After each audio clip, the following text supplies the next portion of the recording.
and grabbed her from behind, grabbed her wrist, and I run in. We got the knife off her, and that was the start of 6 months. And mate, every day was shit like that. Shit. Fucking people coming at you with spears and knives and fence palings, and fucking one week they took the police troopy down to Cairns to get a service with their 10-hour drive. She drove in and had one fucking quarter panel sitting in the back. There was no windows left in it.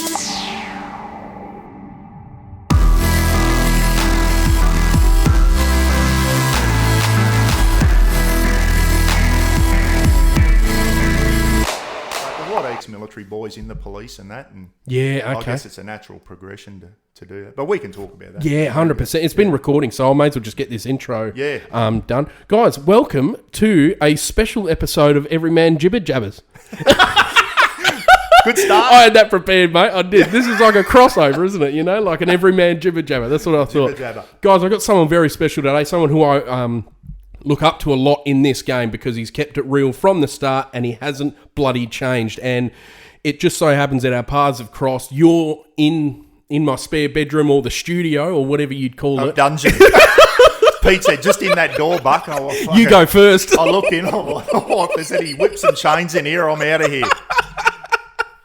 Oh, there's cords everywhere. But no, look, I always like doing in-person podcasts, you know, so I've got Mrbuckaroonie. This is no one that really needs an introduction, but you know I look forward to chatting here, mate.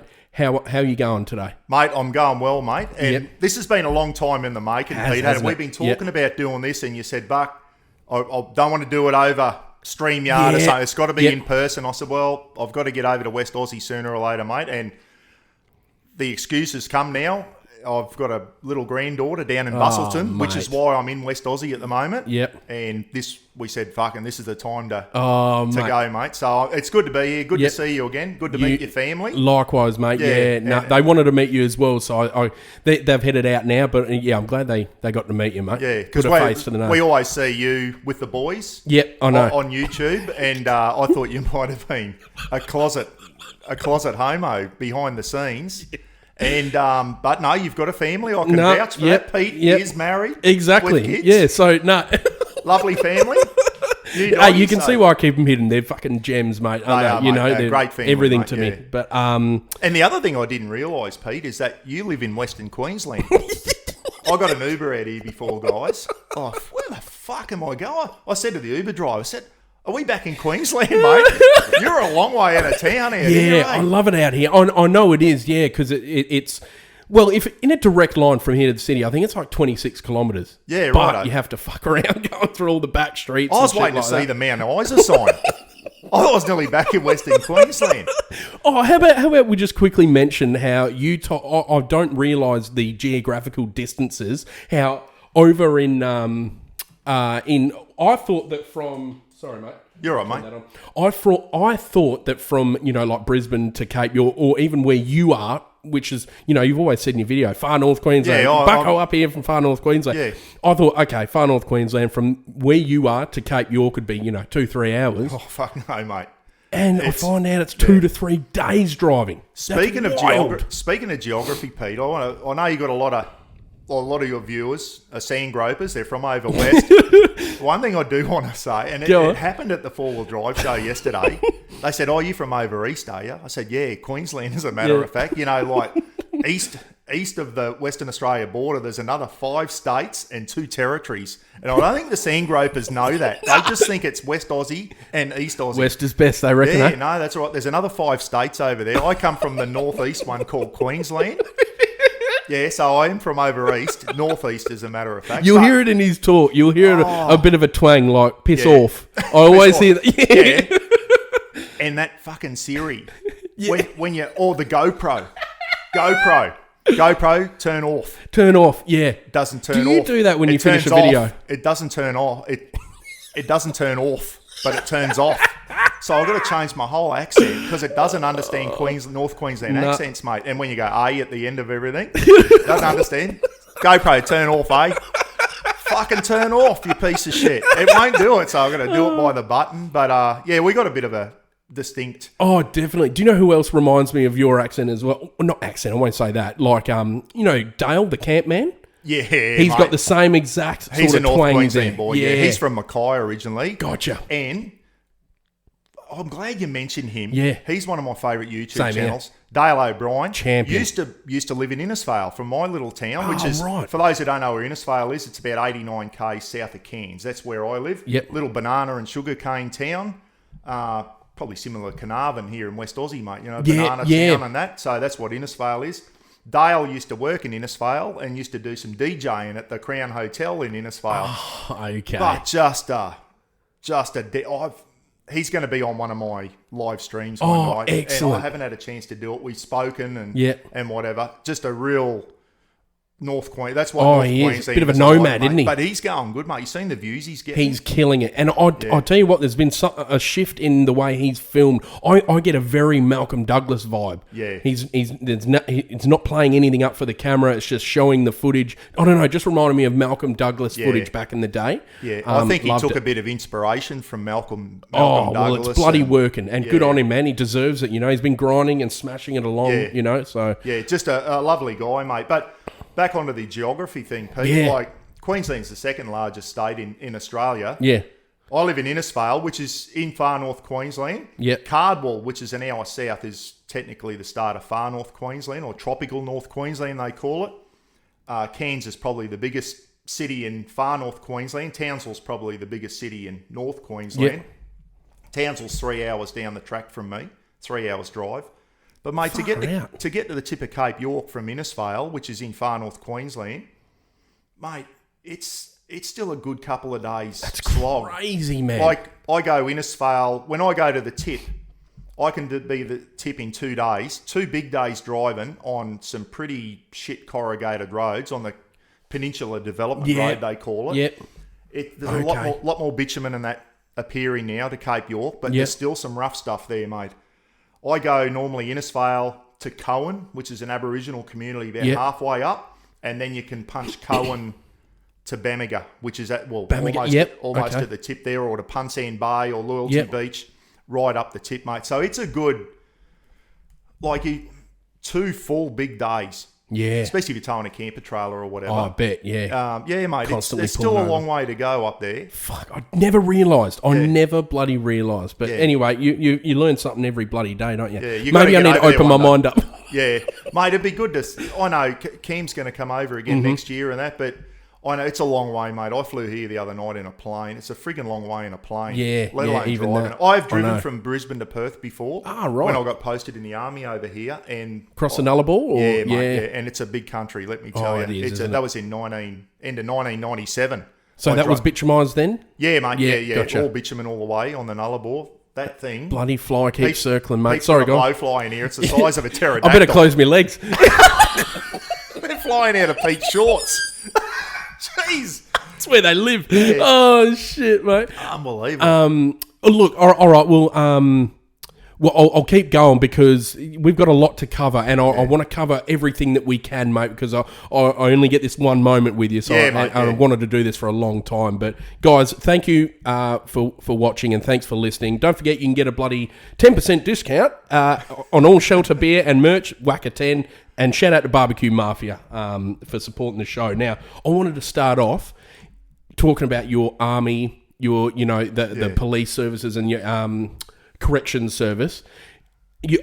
We made a few notes of these things here. Yeah. But I wanted to ask first, before you sort of talk more about, it'll lead more into it, like, how is it now after all that? Like, once you've finished all that, we're talking about how coming back into civilian life. Can we start by talking about that, like, and how your transition was compared to others? Well, for those that don't know me, Pete, I'm on YouTube now. I've been on YouTube for quite a while, and we'll get onto YouTube later on. Absolutely, in the fucking community you've built, I've never seen anything like it in this game, ever. Yeah, mate, and we'll talk about what a great community and how good YouTube can be if it's used in the right way. And we'll talk about charity and all that stuff down the track. But, mate, I'm a Queenslander, born and bred, was born in Brisbane. Dad was a police officer. And was in Brisbane so second generation? Yeah, I am, yeah. So Dad was a Queensland copper. He did 30 years in there. And almost lost his 1981, mate. He got carved up by a nut with a knife, and about 11 times he got stabbed. Horrific injuries.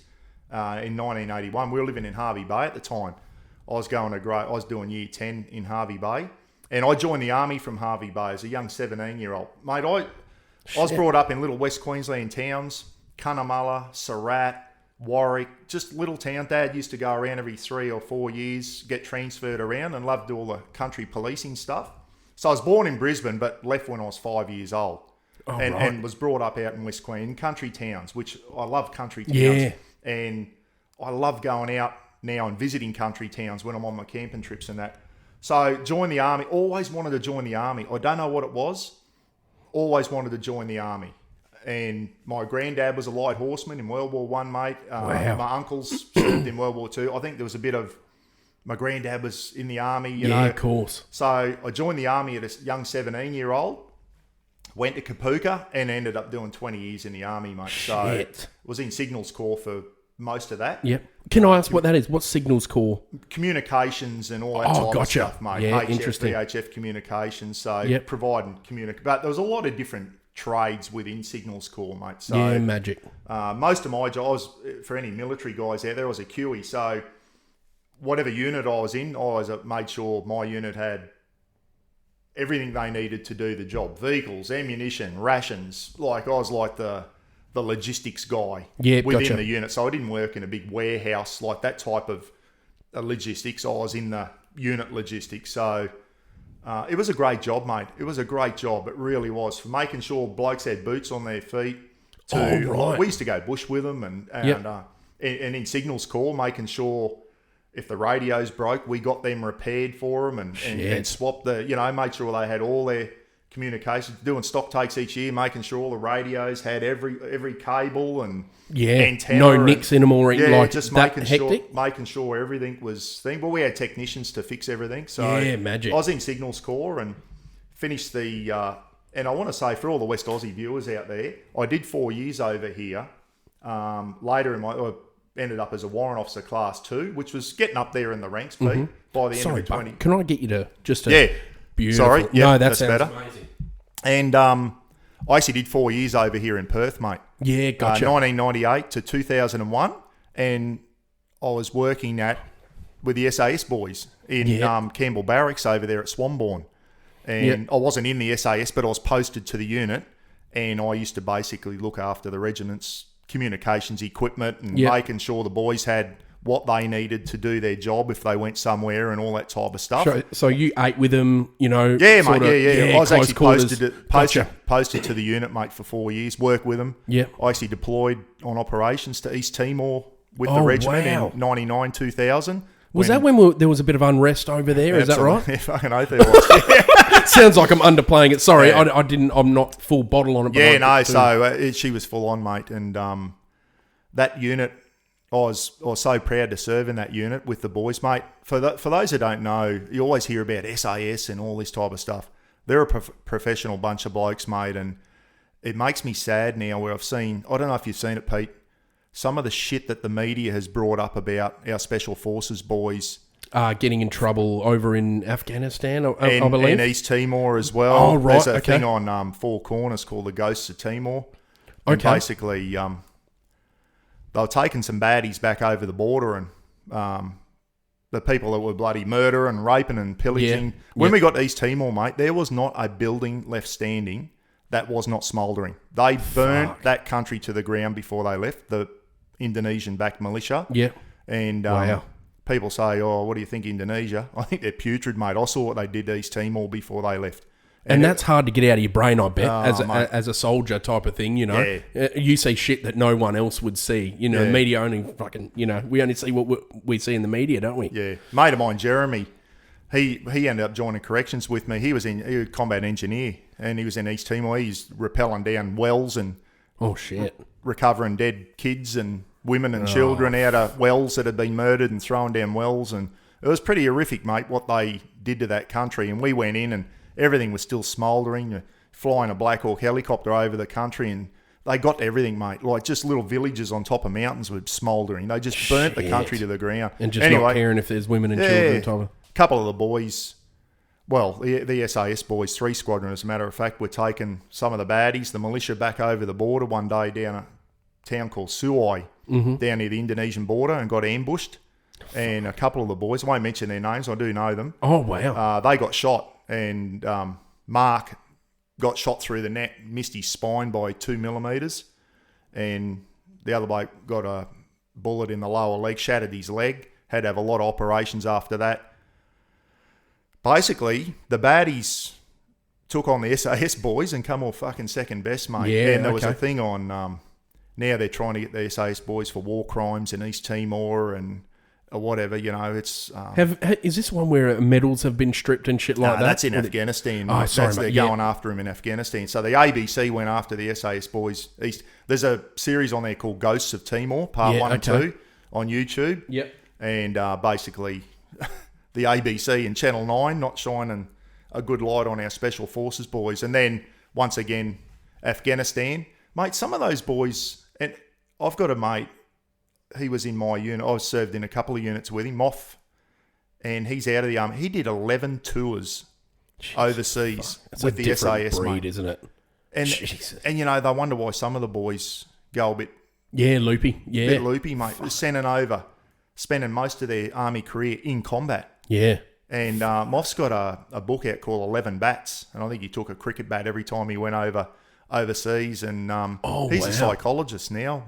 Anthony Moffat, his name is, and he was in Signals Corps before he passed his SAS selection and got into SAS. But mate, just too much asked of the boys when they went to Afghanistan, and that now they're after Ben Robert-Smith and all this type of stuff, and two squadron had all their medals stripped off them, and it's just bullshit, mate. Like, unless you've been in the military and know what those boys go through, too much was asked of them, mate. Yeah, our politicians asked too much of them. We only got a small army, and they just asked too much of our special. Keep going back. The SAS boys here in Perth and the commandos over on the East Coast, mate, just rotating non-stop to Afghanistan. Putting their lives at risk. Yeah, and now the media comes after it. It upsets me seeing that shit, mate, you know. I wondered. I was over there with the boys in East Timor, and they're just professional, mate, and just good at their job. Yep. And good at their job. And if everyone knew what they went through to get that Sandy beret on their head, mate, that's not many people get through the training to get to where they got. If you saw, they do 4 courses to get the beret on their head, and then another 18 months of full-on courses similar to that get into a Sabre squadron. Yeah. Right. Is it similar to that SEAL team, the training, that Buds training or whatever all it is? All the special forces type training, similar, mate. I didn't go through all that, Pete. I was never good enough to do that. But I was there in a support role with the SAS boys. Yep. Got to do some good stuff with them, mate. And that's... I did a lot of other units, Townsville and Brisbane and all that, and you know, it's just normal run-of-the-mill army stuff, mate. But my 4 years working with the SAS boys, as I said, got to go to East Timor with them. Yeah. The best thing I did with them, mate, is someone came up and said, how about we get an Australian SAS side rugby team? Oh, yes, and we go over to England and we play the Pommy SAS. Fuck. This was in 1999. What would that have been for, Buck? Like, as in like a morale thing? Would that have been... Yeah, mate, what are these things for? This is before East Timor kicked off. Gotcha. This is before East Timor kicked off. There it is. Got it. I got the off. Oh, if you didn't know how to spell it, it's ORF, everyone. Off, ORF. But after fuck, it's double F. Yeah. Fuck off. Fuck off. ORFF. That's it. You got to... Yeah, so... Sorry, mate. Anyway, this is still in the old piece. When East Timor kicked off, that was the start of the Australian military just going back to back on shit. Right. East Timor, Iraq, Afghanistan for 20 years. And, you know, it just didn't stop after that. I got out just as Afghanistan was starting. But anyway, we got an SAS team together.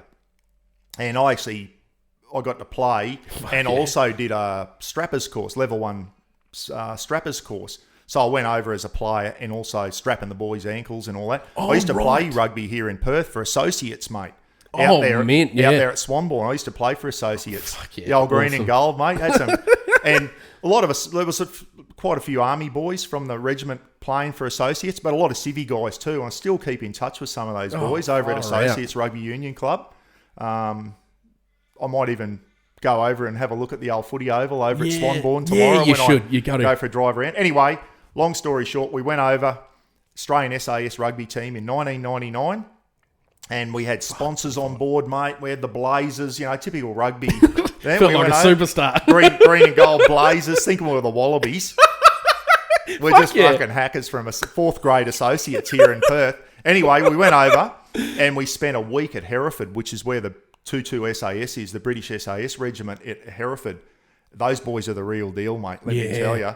And we played them and they put us up in the officers' mess over there. Yep. And when you're in the officers' mess, there's all these photos of Sir David Stirling, who was the one who started the British SAS off in World War II, mate. They used to go behind and hit all the German airfields and that in the desert and that. That's how the SAS started off, mate, in World War II, doing behind the lines. Like Black Ops or whatever the fuck they call it. Airfields and that. So they started all this shit off the Poms, mate. And when you're there and you're seeing all the... This is where the SAS originated, right where I am here. You feel it, do you? Yeah, mate. Yeah, it was a big deal, mate. And we were in the officers' mess, and they had stewards coming out, and we weren't officers. Like there was diggers, corporals, sergeants. I was a warrant officer. We had a couple of young SAS captains with us who were officers and that in the team. And mate, they put it on for us, the Poms. And we got to play them after being there a week training and all that type of stuff. Shit, wow. And we beat them 25-20, mate. We beat the Poms. So, the Aussies always love to beat the Poms. Beat them 25-20. And then after that, you ever read or heard of a book called Bravo 20 about a British SAS patrol in the Iraq War? No, I haven't. Bravo 20. Bravo 20. And the patrol commander was Andy McNabb. Anyway, they got caught by the Iraqis, mate, behind the lines in the Iraq War. And 3 of them were killed in that thing. And I actually got to see their graves, mate. And when you read the book, Vince and a couple others there, 3 of them were killed. And I got to see their graves at Hereford in the UK. And just looking at their graves, mate, and I thought, I've read the book about these 3 guys and how they died and all that type of stuff. Andy McNabb got captured and tortured by the Iraqis. And there's another book called The One That Got Away, and his name's Chris Ryan. And he was one from the patrol who actually didn't get captured and made it over the border into Jordan or somewhere, mate. Chris Ryan. Chris Ryan, The One That Got Away. That's from the Bravo 20 patrol. So I got to see the graves of those 3 guys that were killed. Amazing reads, mate. If anyone's loves military books, and these are real stories. These aren't fictional. This is no what Tom happened. Clancy shit. This is the real McCoy, mate. Wow. And I got to see the graves there. Went down to Poole, down in the south of England, and that's where the Royal Marines, British Royal Marines, and the SBS are. Heard of a guy called Ant Middleton on that? Yeah, sure have. Ant I'm a fan of him, yeah. Ant was in the SBS, sorry. Gotcha. Special Forces. So we went in. Who knows? I might have played against Ant. I don't know. Yeah, Hopefully I didn't. that, Hopefully I stomped his fucking head in because I'm not a fan of him, mate. He's a cop basher. That's the way I look at him. Oh, right. He did some time in prison for belting a bloody female Bobby. Oh, I did not know that. Yeah, he's done time in jail for that. I think he regrets what he did. I did not have a clue, had a bad night on the piss and badly assaulted a female police officer over there in England. Did some time in prison for it. If people didn't know that. No, didn't. Great. Being an ex-copper, Pete, I frown on that type of shit. Oh, mate. fair enough, Find it hard to forgive people for doing that. Wouldn't they be in the same... Wouldn't you feel like you're in the same realm, though? You know what I mean? Like, one would think so. One would think if, you're in the special forces and you'd have some sort of thing with the cops, we're all in uniform. Anyway, we beat them 43-12. We went down and played them. Jesus Christ. So that's a bit of a flogging. And like it wasn't cricket. Then we went to London and we were supposed to play 21 or 2-1 SAS, which are like a Bear Grylls was in 2-1. Oh, wow. And but they forfeited. I think they got scared. They heard that we flogged the other 2 and they forfeited. Oh, so we had 5 or 6 spare days, and they said, what are we going to do now? The rugby game's been cancelled. The Poms they're scared of us. So fucking where'd I end up? Dublin. Oh. Didn't get out of the Guinness factory for 5 days, mate. Just kept doing the tour. Mate, I had all this there. We'll go over to Ireland and get on a bus trip and have a look at all the beautiful countryside and that. Didn't get out of the fucking Guinness factory for 5 days. just drank myself to death on Guinness. Oh, fuck. But that was a great rugby trip, mate. And that's you always think of like two of my special times at the regiment here in Perth was going to East Timor with one squadron. Yeah, wow. And the rugby trip in 1999. I hope someone out there gets to see that, because that was a good couple of weeks, mate, that rugby trip. It was really special. It was good. And we were kind of representing Australia in a way. We were representing 100%. the Australian Army, the Australian SAS, and we were playing against the real McCoy, the British SAS, and we fucking beat them, mate. It was good. Any dirty tactics at all by either side? No, a couple of hooks? Well, that's normal rugby. Tough games, mate. Tough games. The British SAS were a bit standoffish with us, I must admit. Yep. They flew blokes back from all around the world to play us. Like, they took it fucking serious, mate. Yeah. We had mate, we were in Gibraltar and shit, we flew back for this thing. Like, they took it serious. They wanted to beat us. I didn't realise. Okay. And a bit standoffish, I must admit. Put a good week on for us. Really made us feel at home. But a bit standoffish after the game. We had a thing. They presented us. I've still got it, mate. SAS British tie. They presented. Oh wow! Awesome. Yeah. The Pilgrims, it's called, and Pilgrims Rugby Union thing. I've still got it at home from the British SAS rugby team. Oh, man. They gave it that. But the Royal Marines, mate, they just fucking know it. You know the Poms are like, they love a beer. Yeah, they love a pint or 5. Yeah. And the Royal Marines, good game, and they put it on for us too and made us really feel at home. By the end of the couple of weeks that you were there, were they different? Were they less standoffish, or? I imagine they'd know about, brotherhood, we that type of thing. We didn't see the SAS boys a lot. They were out fucking doing shit, mate. Oh, right. And during the day, we just trained. We trained hard in the morning, trained in the afternoon. At night, we'd go into, like we knew we were in, back in those days, you go through the front gate.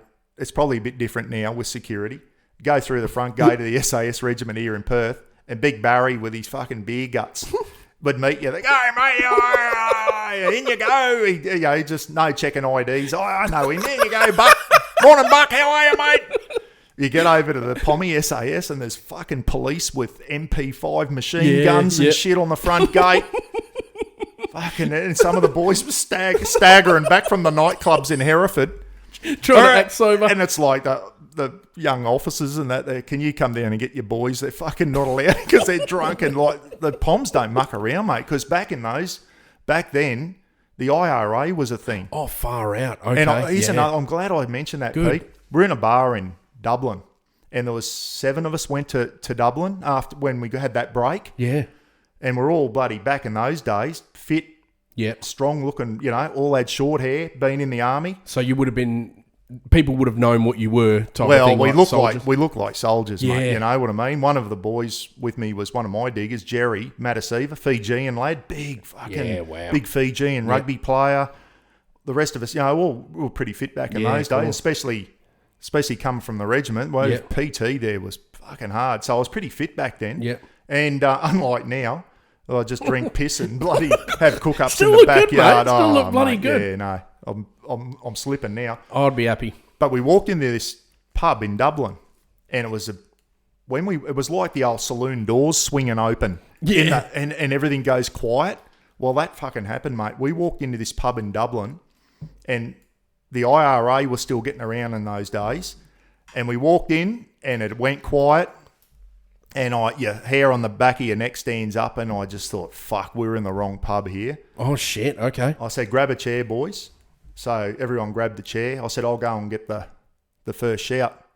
So I went up to the barman, and first thing, and it was all quiet. Everyone was talking when we walked in, and it went quiet.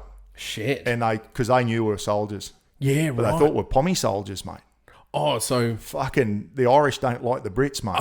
Okay, mate. The IRA, fucking Pommy soldiers were getting killed by the IRA over there at the time. IRA's real as well, eh? That's fucking, that's the real McCoy too. Anyway, we walked in, and the first thing the barman said to me, he goes, where are you from?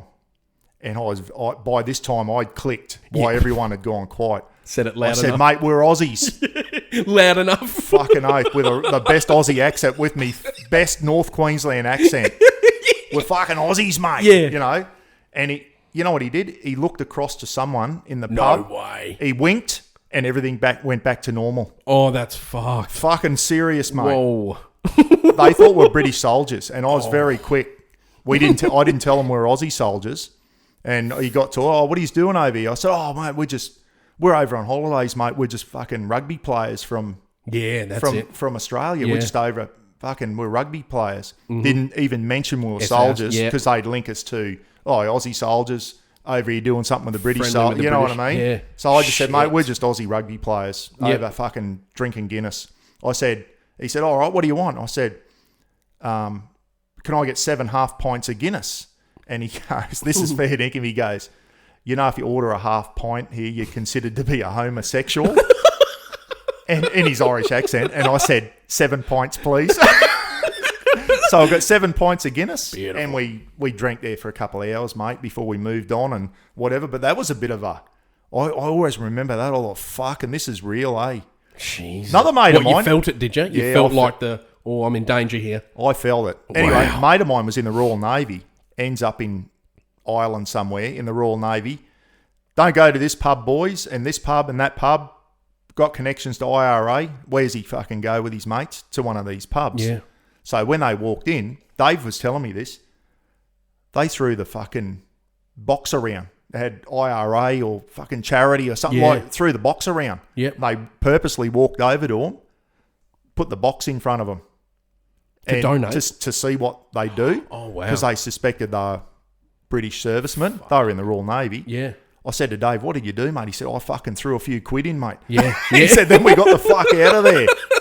Finished our half Guinnesses and fucked off. He said, we got in the shit for going to that pub too because we got told not to go there. So it was very real back then. Oh, shit. The IRA. We don't see that shit down here in Australia, mate. But over there, it was a real thing. But, I've heard of some hectic stuff. I had a great time in the army, mate. And, I did my 20 years. Yep. And back when I joined the army, it was a career, Pete.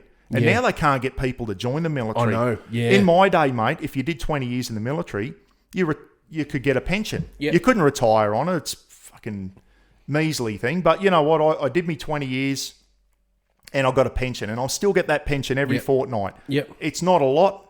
It's a few $100. But you know what? That pension put my daughter through private school and university, mate. And now she's a speech pathologist down in Bustleton. Mm-hmm. And that's why I'm over here to go down and see her now. So you're going to work on that O. Yeah. Lauren went to St Hilda's, which is a Anglican girls' school that overlooks the Swan River here. So Lauren went through, Snob Hilda's the other schools. The other schools used to call it. Cost me a fortune to put her through. Yep. But it was worth it, mate. I couldn't have put my daughter through private school if I didn't have that army pension, mate. Yep. Just to help out. Yeah, just to help out. So, and I still get it to this day.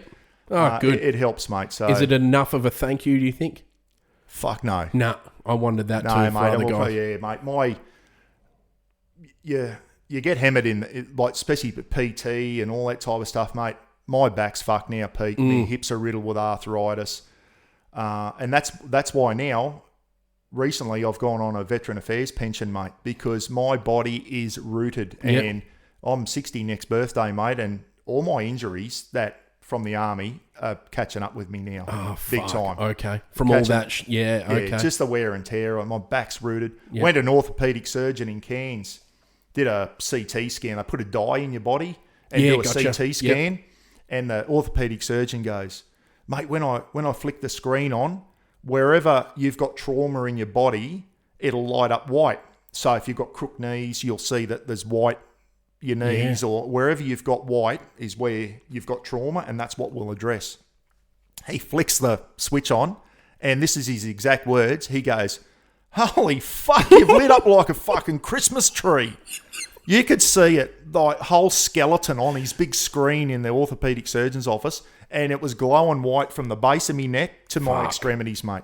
Far out. Fucking 20 years though, mate. And now I'm riddled with friggin' arthritis, Pete, and all that. And I went on a camping trip in August this year down to South Queensland in winter. I couldn't fucking sleep, mate, in the rooftop tent. I just lying there all night. Just my body was throbbing from the arthritis, the cold weather bringing arthritis on.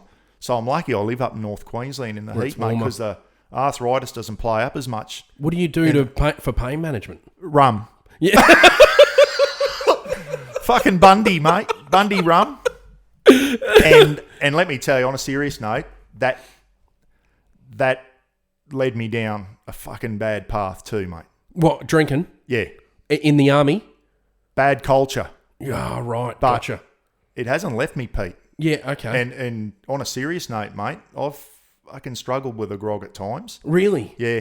What, big time. till recently or Yeah, a while back? Still now, mate. Really? Yeah. Oh, fuck. Like as in what? It brings back memories or something like that? Or mate, get aggressive or something? I just fucking, I heard the thing, one's too many, 1,000's not enough. Yeah, interesting. And it's the spirits, mate. Yeah. I've got to watch myself on spirits. When I'm drinking beer, I'm fine. Yeah. I gotta have 2 or 3, 4 beers, start feeling bloated. I can stop drinking. Yeah. I get on the spirits and I fucking can't pull myself up, mate. Oh, fuck. And there's probably other guys out there that Absolutely. will be like. But you know what?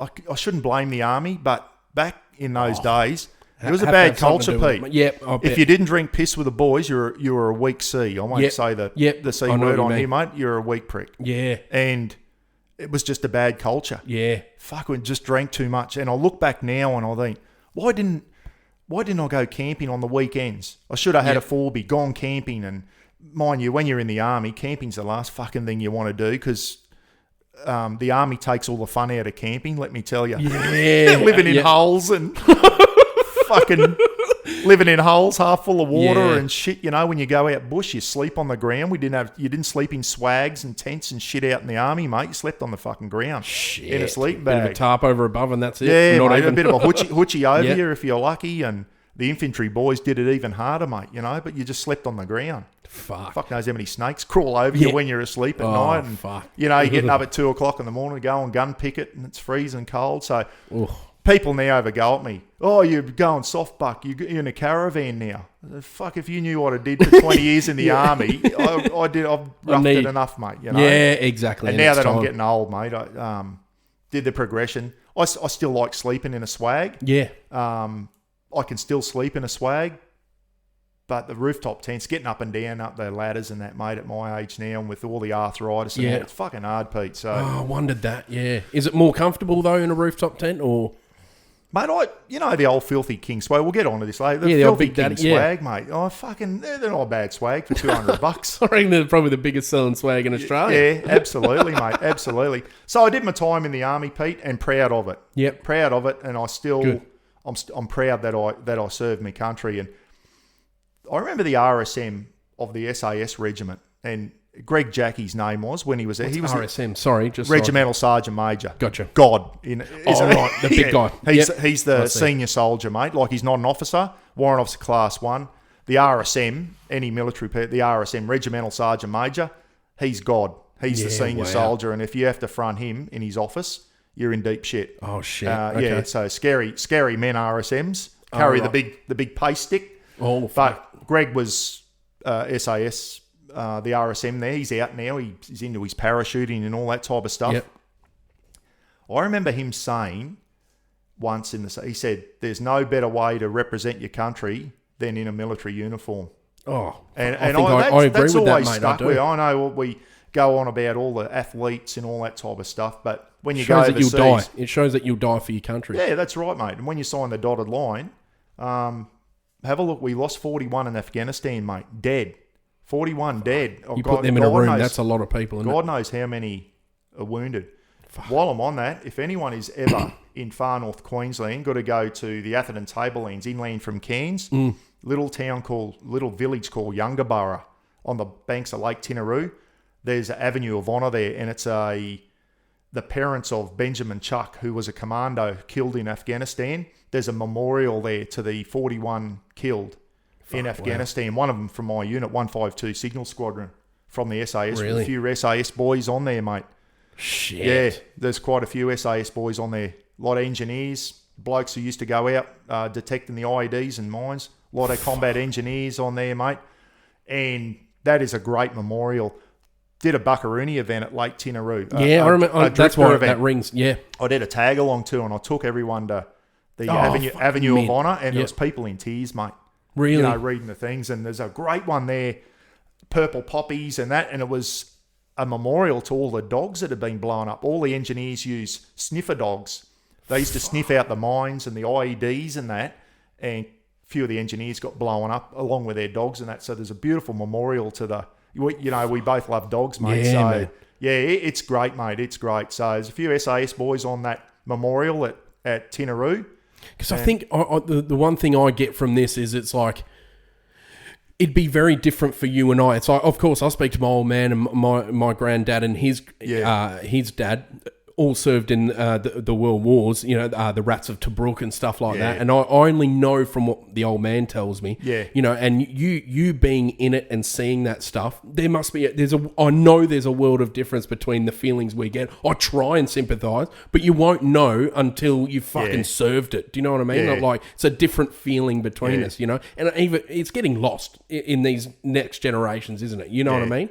And I don't know, I feel like there's a world of difference between your understanding of, those sites and stuff like that. I respect the hell out of it, but I'll never know the feeling that you have. You know what I mean? Yeah, that's why it makes me proud. I don't march on Anzac Day, Pete. I've marched once for my granddad. Yeah, good. And mate, I loved it. I love that. But I'm not I don't sit there and march and expect the praise. I rather watch other people march and clap them along. Well, but fuck, you've done your... Yeah, I know, but I love seeing the school kids Yeah. on Anzac Day marching, and Yep. you know, that's Absolutely. one day we can't lose, mate, in this No. country. We're losing our Australianism. I agree. Might go Yep. on to that a bit later on, but Anzac Day is one thing that you cannot ever lose. You know, we've got Remembrance Day next week, haven't we? Yeah, Yeah. So yeah, and fuck. good mate of mine I was in the army with, Flash Kent. He Yep. died on Remembrance Day. Did he really? November 11th. So really good mate of mine. Bloody top bloke. So Remembrance Day and Anzac Day, mate. Anzac Day for me is the big day of the year. It's Yeah, bigger gotcha. than Christmas for me. Do you have like a, what do you do on that day? Do you have like a process that you... You know what I do? I don't go to the dawn service and all that type of I'd stuff. like to know. I grab a coffee from Macca's and I'll go and sit out at the beach and watch the sun come up. No, and that's fucking beautiful, mate. Yeah, That's- mate. It's special to me. I just think about the Anzacs, mate. Storming that beach that morning. Yep. Fucking tough generation. And my knowing granddad- they were they were gonna die. Oh. Do you know what I mean? Like as soon as that door opens, Normandy, you're gone. Mate, I remember Dad telling me a story once of his dad. He was in the 5th Light Horse over in Palestine fighting the Turks.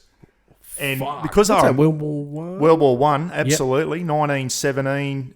So Gallipoli was 1915. He was a bit young for that, but he ended up going to Palestine, fighting the Turks in Palestine, Israel, modern day Israel, and that now.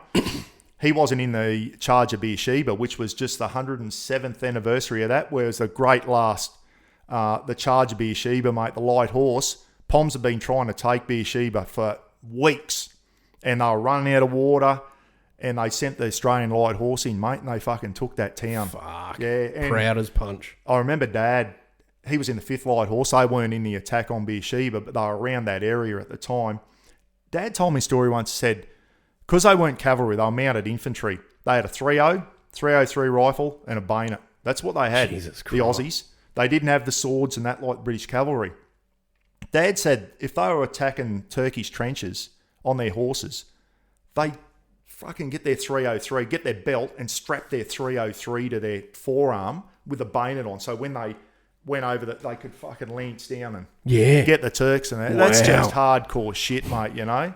Just hardcore shit. Christ. So I've got a picture of me granddad on his horse. Oh, really? Over in Palestine. Oh, mate, you'll have to send me a photo. I'd love to see that. Yeah, it's special, mate. So I'm proud of that. And I think that's why I joined the army. My granddad was a light horseman. My uncles, mum's brothers, couple of mum's brothers. Oh, shit. So they would have unknowingly Japs up in maybe New Guinea. encouraged you, like inspired you. Fuck. And I said to Dad was born in 1928, so I think he might have been just turned 17 when World War II finished.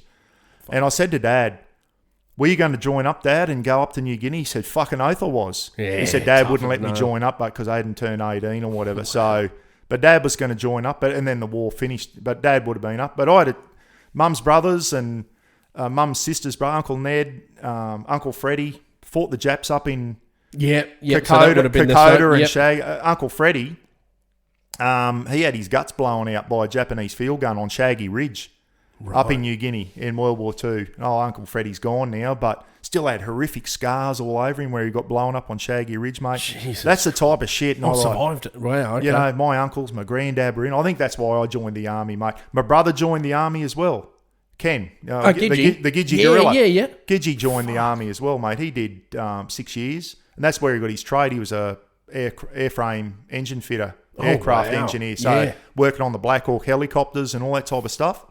So yeah, Ken was in the army as well. My son joined the army too, Pete. Oh really? Yeah. Oh, so my son Phil did 5 years in the regular army. He was a recovery mechanic in Ramey. So I used to go out and recover all the broken down vehicles and fucking tanks and shit. Did you encourage him at all, or were you just telling him stories and obviously? Yeah, I think he just wanted to follow in Dad's footsteps, and that he's a coal miner now. Yep, gotcha. He got the shits with the army. I think he had a bit of a rough time in there, and after he was supposed to go to East Timor, and had a bad and he had a bad night on the grog, got in a bit of trouble, and they took his East Timor trip off him, and that fucking gutted him, mate. Yeah, so fair enough. He said, "Stick the army in your ass." So he's a coal miner now, and it has been for a long time, my son. So and now my young nephew, Gidgey's son, Nutty, he's a coal miner, but he's 21 now.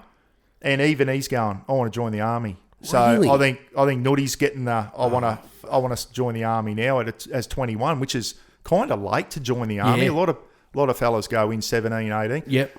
In my day, Pete, blokes didn't go to year 11 and 12.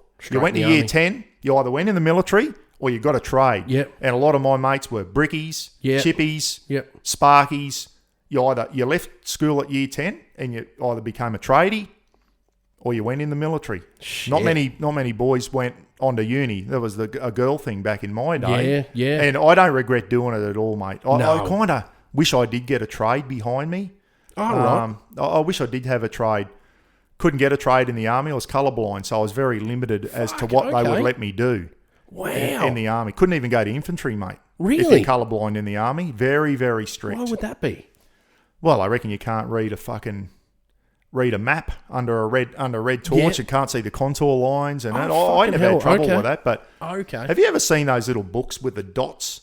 And it's called the Ishihara test. And there's a myriad of dots in a book. Yep. And shades of green, brown, yellows, and all that. And you've got to pick a number or whatever out. And they say, what number's that? And you go 32. And they go, no, that's an 8. And then, so if you're colourblind, I have seen these tests. You see fucking numbers that other people can't see, or it just looks like a blob of different coloured dots. But you can see a number 8. I can't see it for shit. Okay. So if you can't pass that thing, you're very limited as what jobs. Imagine cutting the red wire instead of the green wire if you're a fucking bomb disposal. Okay, that was a fucking stupid question on my behalf. Don't cut the red thing. What, this one? I'm seeing the number 33. I'm cutting it. So that's the reason why there was right. So how's your transition been from finishing in the military, from that services life, even whether it be corrections and stuff like that? How has your transition been? Well, you has become YouTube helped? Yeah, well, it has down the thing. But when you're in the military, Pete, you're institutionalised. It's like I said to you before. It's like a prisoner that's been in prison for 20 years, gets out and goes, "Holy shit! Now what do I do?" That's a big thing for military people, is transitioning out of the military into civilian street. Yeah, it's a whole new world, mate. And if you've been in for 20 years, you become like institutionalised. It's a different world out in civilian street, mate. Civvies don't realise when you're in the military, you become institutionalised. Everything's just so regular. Everything's just regimented. You don't really hear much of the world outside. You're all about military. Anyway, I got one day. My last year in the army, I was in New Guinea, posted to Papua New Guinea full time, living up there. Living in New Guinea, wow. I was supposed to be out of Wee-Whack, but they had a big riot up there and fucking burnt their unit to the ground and all that. So they said, you better stay in Moresby. So I did 12 months in Moresby. I was supposed to be there for 2 years, but training the PNG soldiers, mate, they really looked up to us as Aussies. I felt sorry for them, mate. It was fucking corrupt. Really? You just saw the soldiers stuff didn't get down to their level. Give you an example. I went up to the Indonesian border once. They had a company on the Indonesian border. I went up to do a weapons and ammunition inspection because they had a lot of missing weapons and couldn't control. Losing a weapon in the Australian Army. Fuck. Yeah, that's a big deal, mate. Yeah, okay. They just where the fuck's it going? They just didn't know, and there's cops getting blown away up in the Highlands with M16s that have been sold on the black market, and they were military weapons. So I went up there and I said, mate, you got to try and get a handle on the PNGDF weapons. So I spent most of my year travelling around PNG trying to find all the... Oh, really? And stock take all their weapons and ammunition. Anyway, I went up to the online company, little place called Venamo on the Indonesian border. They did a weapons and ammunition check, and they were supposed to have so many hundreds of thousands of rounds of ammo. They had very little. And I said to them, where's all your ammo? They said, we swap it. I said, for what? And they said, we swap it for food. Oh, shit. Because they weren't being fed by the PNGDF.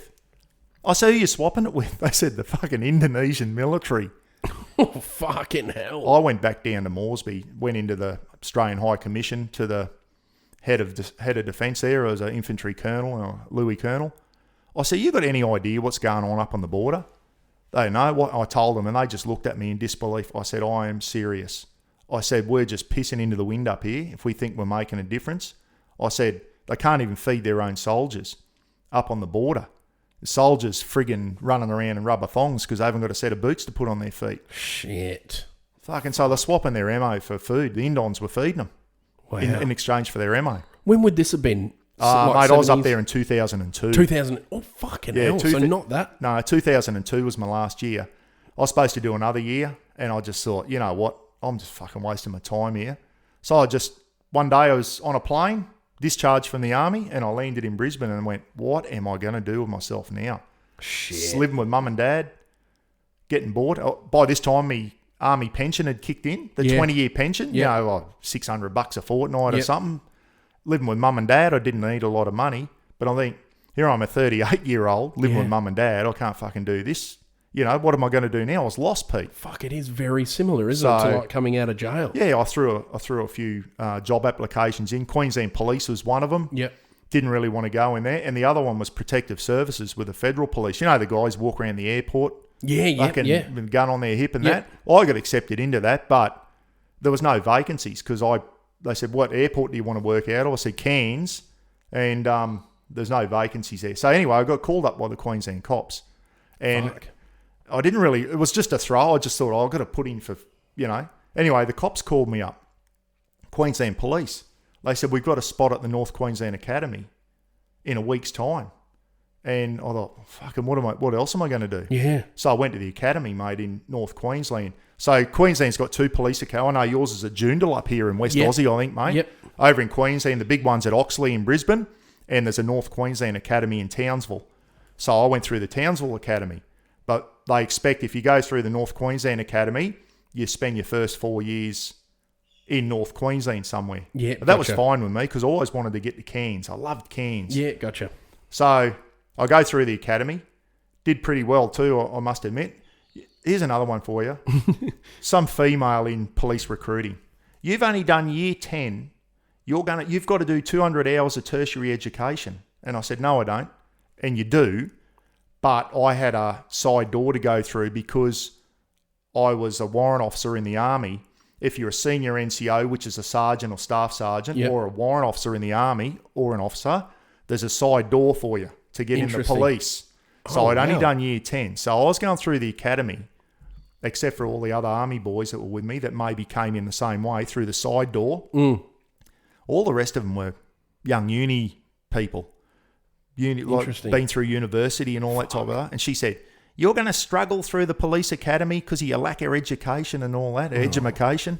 So, I thought, fuck, you know, like, so I went at the first week at the academy, they had us doing assignments and you had to reference, it was like being at uni, mate. Oh, fuck. And I thought, this bitch was on the money. I'm going to struggle like I'm a dumb prick.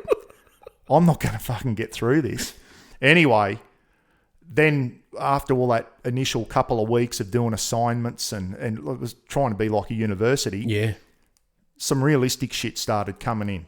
Learning legislation, what you can and can't do as a police officer, learning the criminal code, learning the Police Powers Responsibility Act, all that type of stuff. That I started paying attention. I understand. And being a warrant officer in the Army, mate, like I was in charge of a lot of blokes in there, you know, and you don't get the warrant officer if you're a dill in the Army. Of course, yep. So I'd done all of that stuff. And then when it come to the hands-on stuff at the academy, that's where all the army boys fucking stood out like dog's balls, mate. Oh, right. Okay. That's where we come into our own. The PT, the hard PT. Oh, PT was pretty hard at the police academy. We were fucking used to it, mate. Yeah. We used to get smashed in the army with PT. Yeah.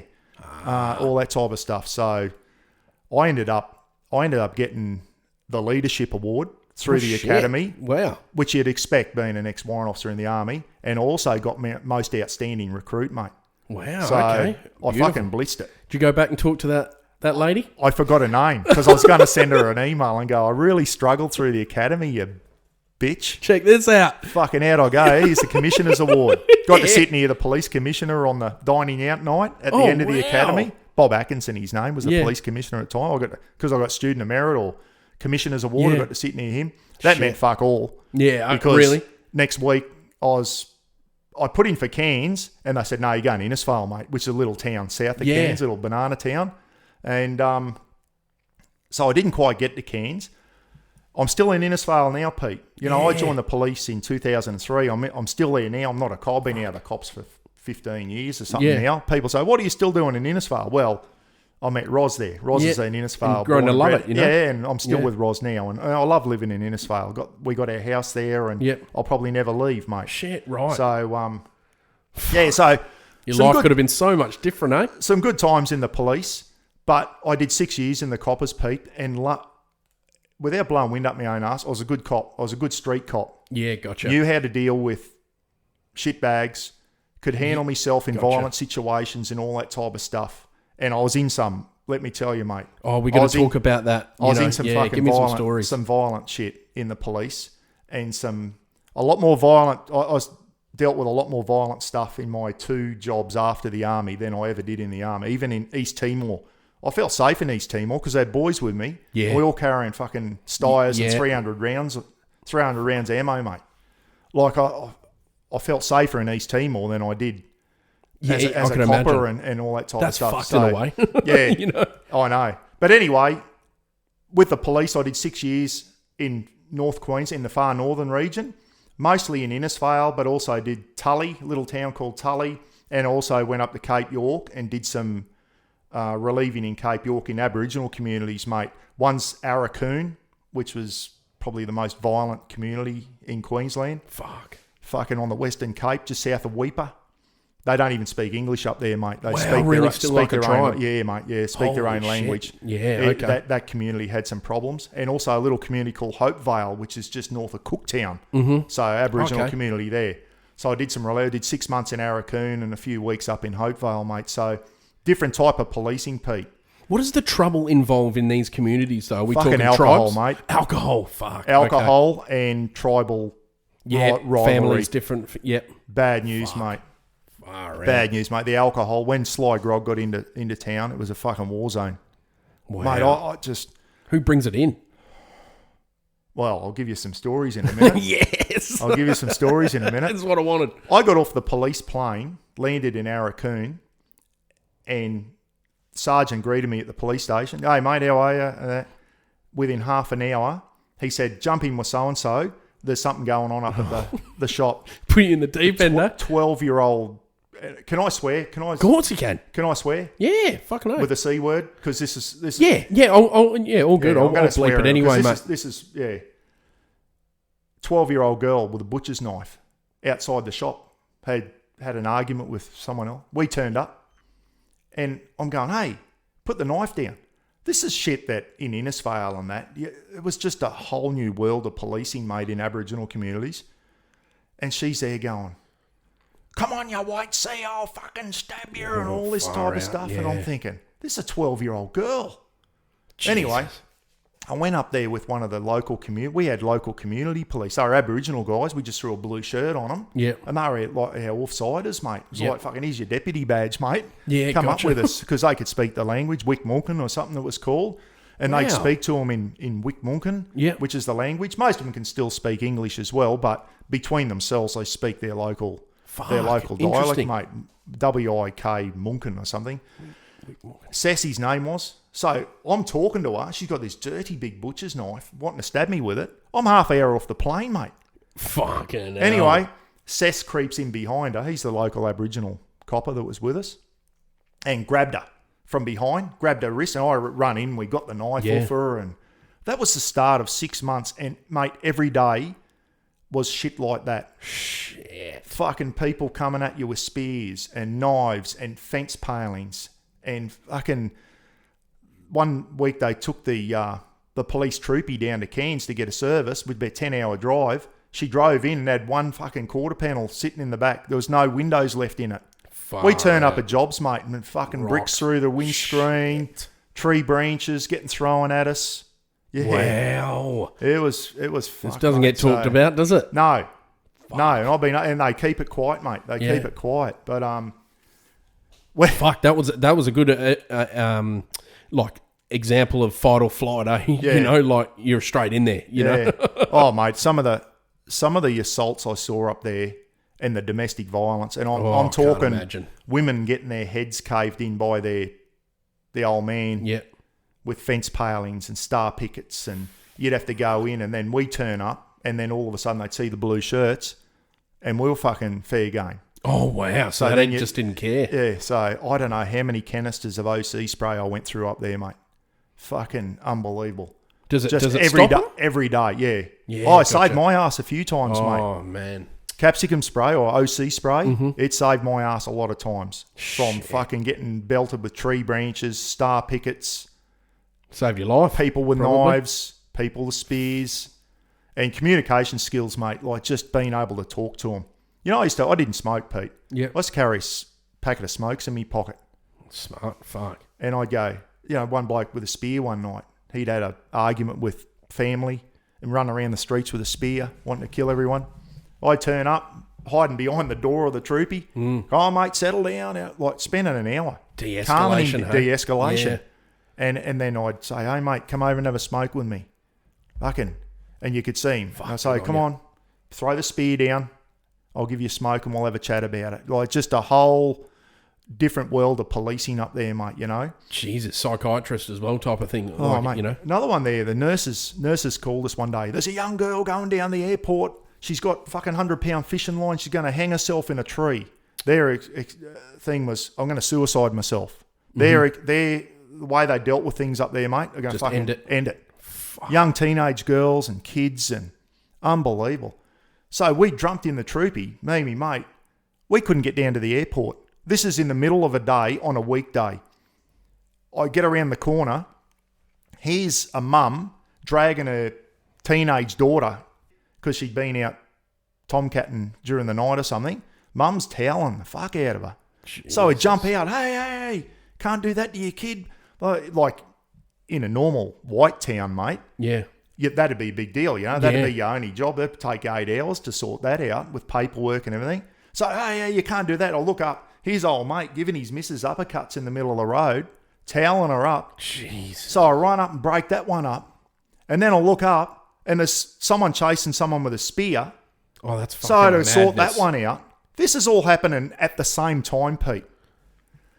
And then the nurses give us a gobful because we couldn't get down to the airport. I said we couldn't get down there. There was too much violence going on in the street. Obviously, Sly Grogger got in the night before, and this was the aftermath of him being on the Sly Grog, mate, you know.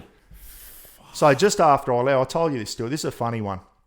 Up there, we had for those who know weapons, Mini 14 is like a cool. 5.56 millimeter or a 223 semi-automatic rifle. It was a police weapon, semi-automatic, 20-round magazine. We used to go pig hunting with it on the days off. Like, if the bosses knew what we got up to, we'd go out with our Glocks and the Mini 14 pig hunting. Let loose. Yeah. Stress, getting into fishing. There was great fishing up there. It was real wilderness shit up there, Pete, on the west coast, mate. Real good fishing. I actually caught some barra up there. I've got no fucking photos of it, but to prove it. But I did catch some barra up there. And we used to go pig hunting. And if we bowled a pig over, we used to just bring it into town and give it to one of the families. Yeah, and they fucking dig a hole, throw him underground, do a cup murray and cook him up underground. Yeah. Yep. But that used to cause problems too. Because then one family go, hey, you gave a pig to that family and not this family. And then it was like the cops are taking sides. So next time there's a bit of a rivalry between the families. Fucking unbelievable. Mate, I've I've seen a fight with two 15-year-old girls turn into top end versus bottom end of town, all in brawl in the main street. And I'm talking hundreds into it. What the fuck do you do in that situation? You sit back and fucking get the popcorn out, mate. That's all you can do, Pete. Yeah, you're not stopping that. Got a phone call one night. Hey, and there was a tavern, the Three Rivers Tavern it was called at the time. They were allowed to drink for 4 hours from 3 in the afternoon till 7 at night, mid-strength beer. Well, they used to drink themselves to oblivion on mid-strength. It was either Carlton Mid or 4X Gold. They were the only two beers. But they used to slide grog in rum, and if rum got into the town, it was fucked, mate. No. Anyway, they said there's a big fight outside the tavern. Happened every night at 7 o'clock. We're breaking fights up. I'll come around the corner and hit the high beam on the police troopy, and there were, and I'm not exaggerating, Pete, there were hundreds of them into it. The whole tavern was out on the street punching on. Fucking hell. And me mate said, we're not fucking going in there. We're not going in there. We're just going to watch. No. And all you could do is watch, take some names of, and maybe go and see him the next day and go, here, this public nuisance, he's a fucking... Fair call. I agree with that. Yeah. But then the weapons started coming out. A couple of blokes running around with fucking tree branches going to fill someone's head. I said, mate, they got tree branches now. I've got to go in and they're going to cave someone's head in with it. Your fucking heart would have been... So I went in there by myself in amongst... Did ya? Yeah. And I still remember their name. Nicholas and Diamond Bell was their name. Wow. Two brothers. Yep. And they were going to get into someone with some tree branches, big, thick tree branches. So I went in, I went, drop the tree branches. Well, they looked at me and went, we'll get you instead. Oh, fuck. I went, oh, fuck, I shouldn't have come in here. Fucking OC spray, foamed them up. Yep. Foamed them up, and thank God, they bloody stung their eyes. They dropped the tree branch, ran off. I went and caught up with them the next day and said, don't ever come at me with tree branches again, boys. Why, they took completely different the next day? Yeah, when they're sober, you can... Yeah. Piss does a lot of things. I said, hey, how was that bloody spray I sprayed in your eye? They said, hey, it fucking stings, eh? I said, well, don't fucking never do it again. But they'd break in the council compound, steal cars and all that. 5 o'clock one morning, they got one of the council Hiluxes down at the cemetery doing burnouts. So we went down there. Went down there at 5 o'clock in the morning, fucking just woken up, threw some overalls on and got me OC spray. And three of us, we were in a little police barracks there. There was only about half a dozen of us there. So we said, come on, boys, let's fucking go down, sort these lads out. Car full of 16-year-olds, 6 of them in the car, in the Hilux. Mm-hmm. So we get down there and the bloke driving the troopy, and it's dirt road, been raining. Yeah. He's under it.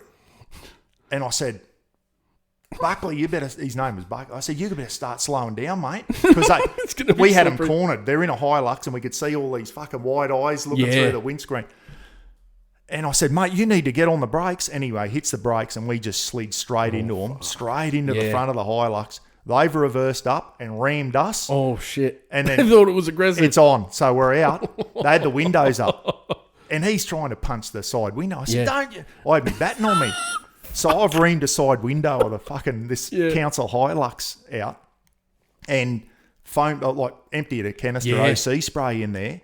And then I'll look over and the other bloke, he's into the windscreen with his baton. Yeah. I'd already reamed the side window out.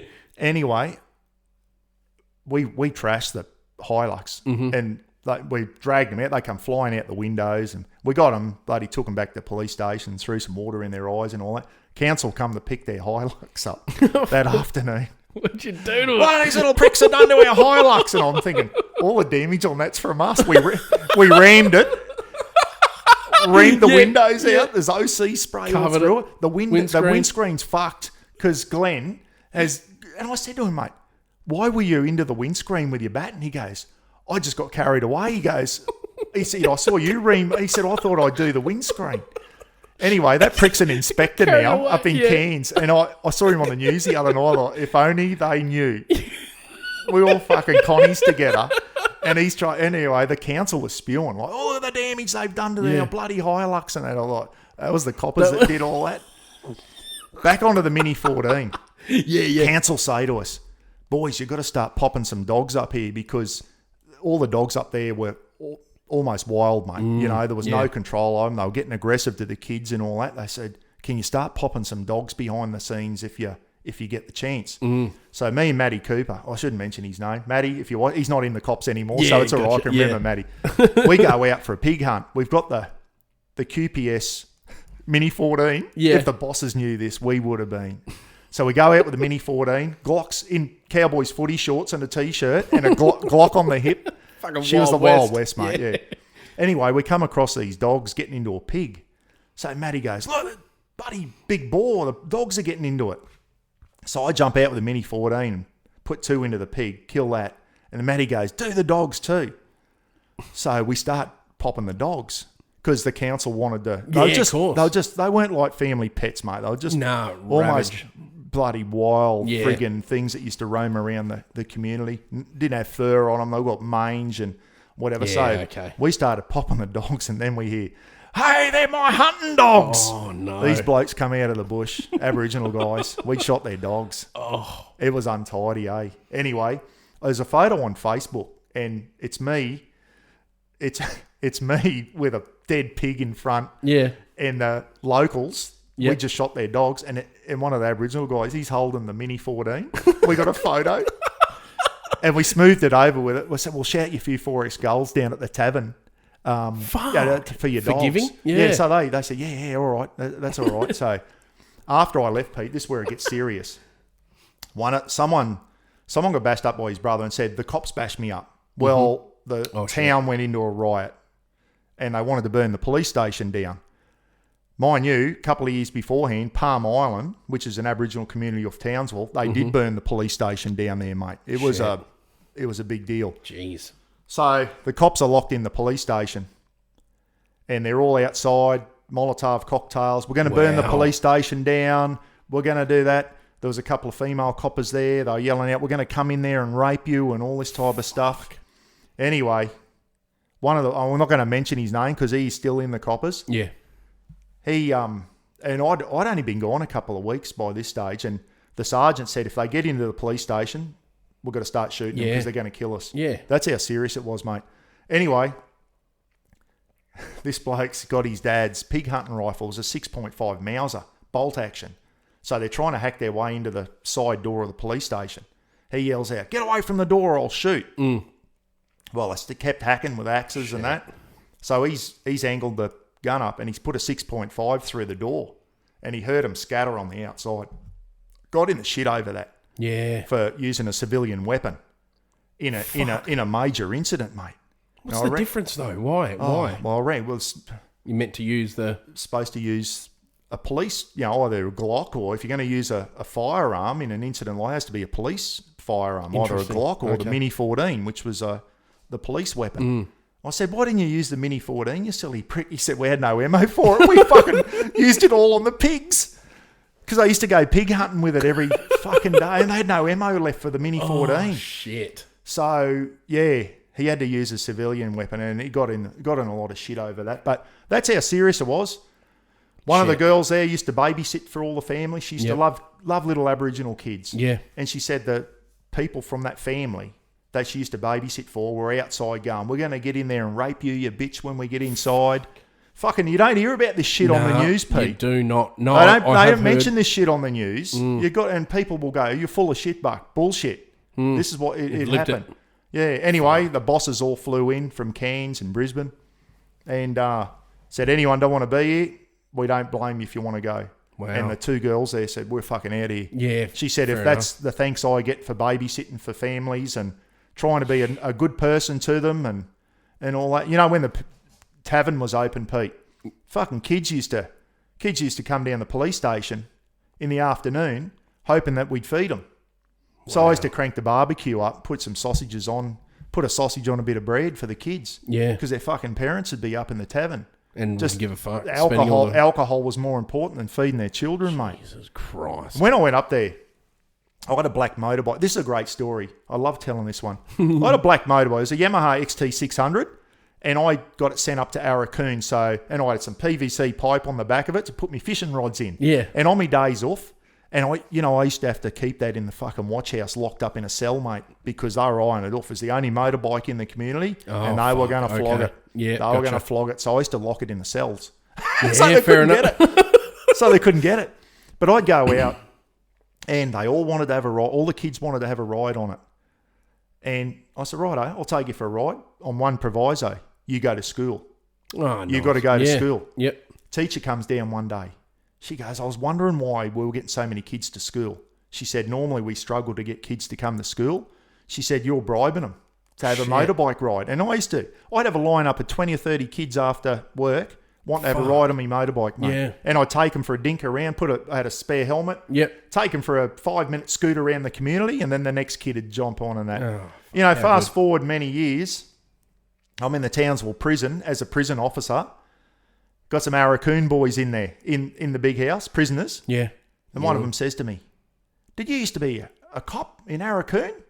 I said, yeah, I was. He goes, I've had a ride on your motorbike. Oh, he remembered me from when he was a kid, having a ride on the motorbike, mate. Yeah, they all the kids I could remember up there, mate, all fucking been to the big house. Yeah. One day, we flew a few of the juveniles out that were causing all the dramas in town. Flew them out to Townsville to go to juvenile detention at Cleveland in Townsville. And this is pretty sad, mate. Put the handcuffs on them. Police air wing rocks up at the airport. And there was about 3 of them. We had them in handcuffs, took them out of the troopy, took them over to put them on the police plane, and the community, and I shit you not, mate, the community was there to clap them onto the plane. Oh, shit. That was the sign of their manhood. They were off to jail for the first time. And the fucking adults were there clapping them onto the plane. Far out. And at that stage, I thought, what fucking hope have we got? Yeah, I know. What hope have we got with these kids? Shit. And it's still going on today, Pete. Yeah. Cairns, Townsville, all those fucking out of control, mate. All the young juveniles are out of control. It's not just the black kids, mate. It's not just the Indigenous kids. We get a lot of that up in North Queensland. The little white turds are doing it down in Brisbane and the Gold Coast and all that as well. Shit. Lack of discipline. That's another whole subject, mate. Oh, fucking lack of discipline in this country now. Yep. It's got to come back to the middle, hasn't it? Yeah, 100%. Without getting on a soapbox, mate. I agree. It's got to come back to the middle. And you know where it started? It's going to come back to the middle. Trumpy got in the other day. I've got to throw this in, mate. Yep. I know a lot of people out there probably hate the guy. I know he's a narcissist. He's up himself and all that. Him getting in, mate, that fucking pendulum's going to swing back to the middle. And next year, that woke fuck Prime Minister of ours, he's going too, mate. He'll be in trouble now. And we're going to start stiffening up this fucking country because it needs it. He's already on to old Trump, though, isn't he? He's up bringing back free speech, like cancelling censorship, like this morning. He announced it. He's like, as soon as I'm inaugurated, a couple of hours after, I've got a bill drawn up for no more censorship with media and stuff like that. I think it's a good way to go. I'll be honest. Just honest shit. I don't agree with everything he does, mate. But, no, he's a bit of a rat bag, isn't he? I know that. But he's a tough man. Get shit done. And he won't take any shit from... Have a look at the world now, Pete. It's a fucking mess, mate. I don't like Russia, Ukraine, Israel, Gaza, Israel, Lebanon. It's fucking Iran's poking their head in. China's fucking popping their nose up, talking about invading Taiwan.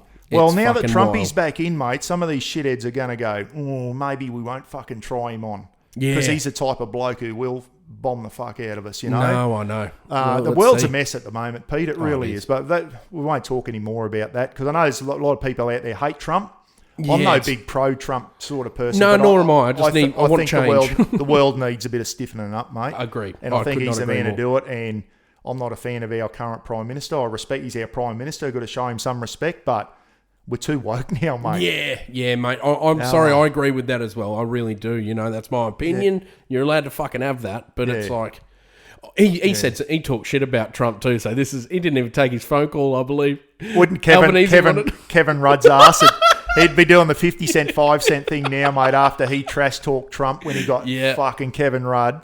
Piece of shit. Oh. I hope Trumpy, before he sends him home, puts one on his chin, mate. Yeah. Because Kevin Rudd, he was a lardy-da. I hate them all. I reckon they're all dicks, all the politics. I don't know. Not into that shit, to be honest. But should we move on? Let's move on to your YouTube career. I want to talk about that. Yeah. Because you had a fucking community which I've never, ever seen in this game. Ever. And I wanted to also talk about the Legends event and stuff like that and explain about what you're about. But YouTube, talk to us about it. Well, how did I get into YouTube? I'm struggling to remember. I was working at the Townsville prison for... I got out of the coppers after 6 years, and I was a prison officer for 13 years, working in Townsville prison, high security prison, as a prison screw, mate. Yep. Anyway, a lot of banter and that between the screws, mate. Like 12 hours of banter. To get by. I thought, well, I'm going to do a YouTube, because by this time, YouTube was in... It was pretty early day. I'm talking about 2012 now, Pete, when I did... I thought, I'm going to do a YouTube clip and upload it and give the boys something to fucking laugh at. That's it.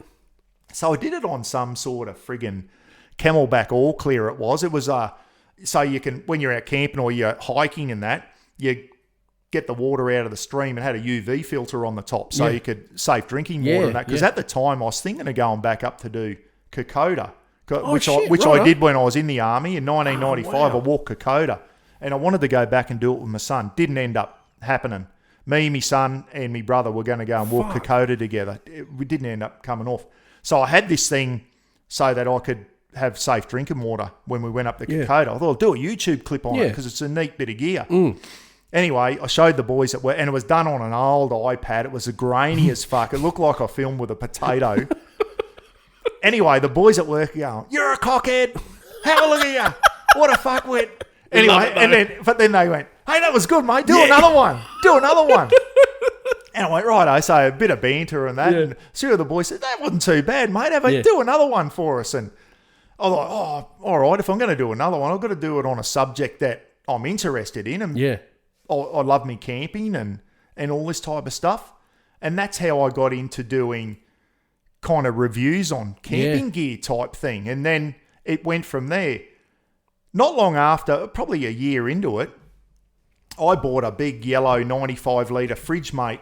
Fridge. I remember that, off Australian Direct, which is now called Kick-Ass.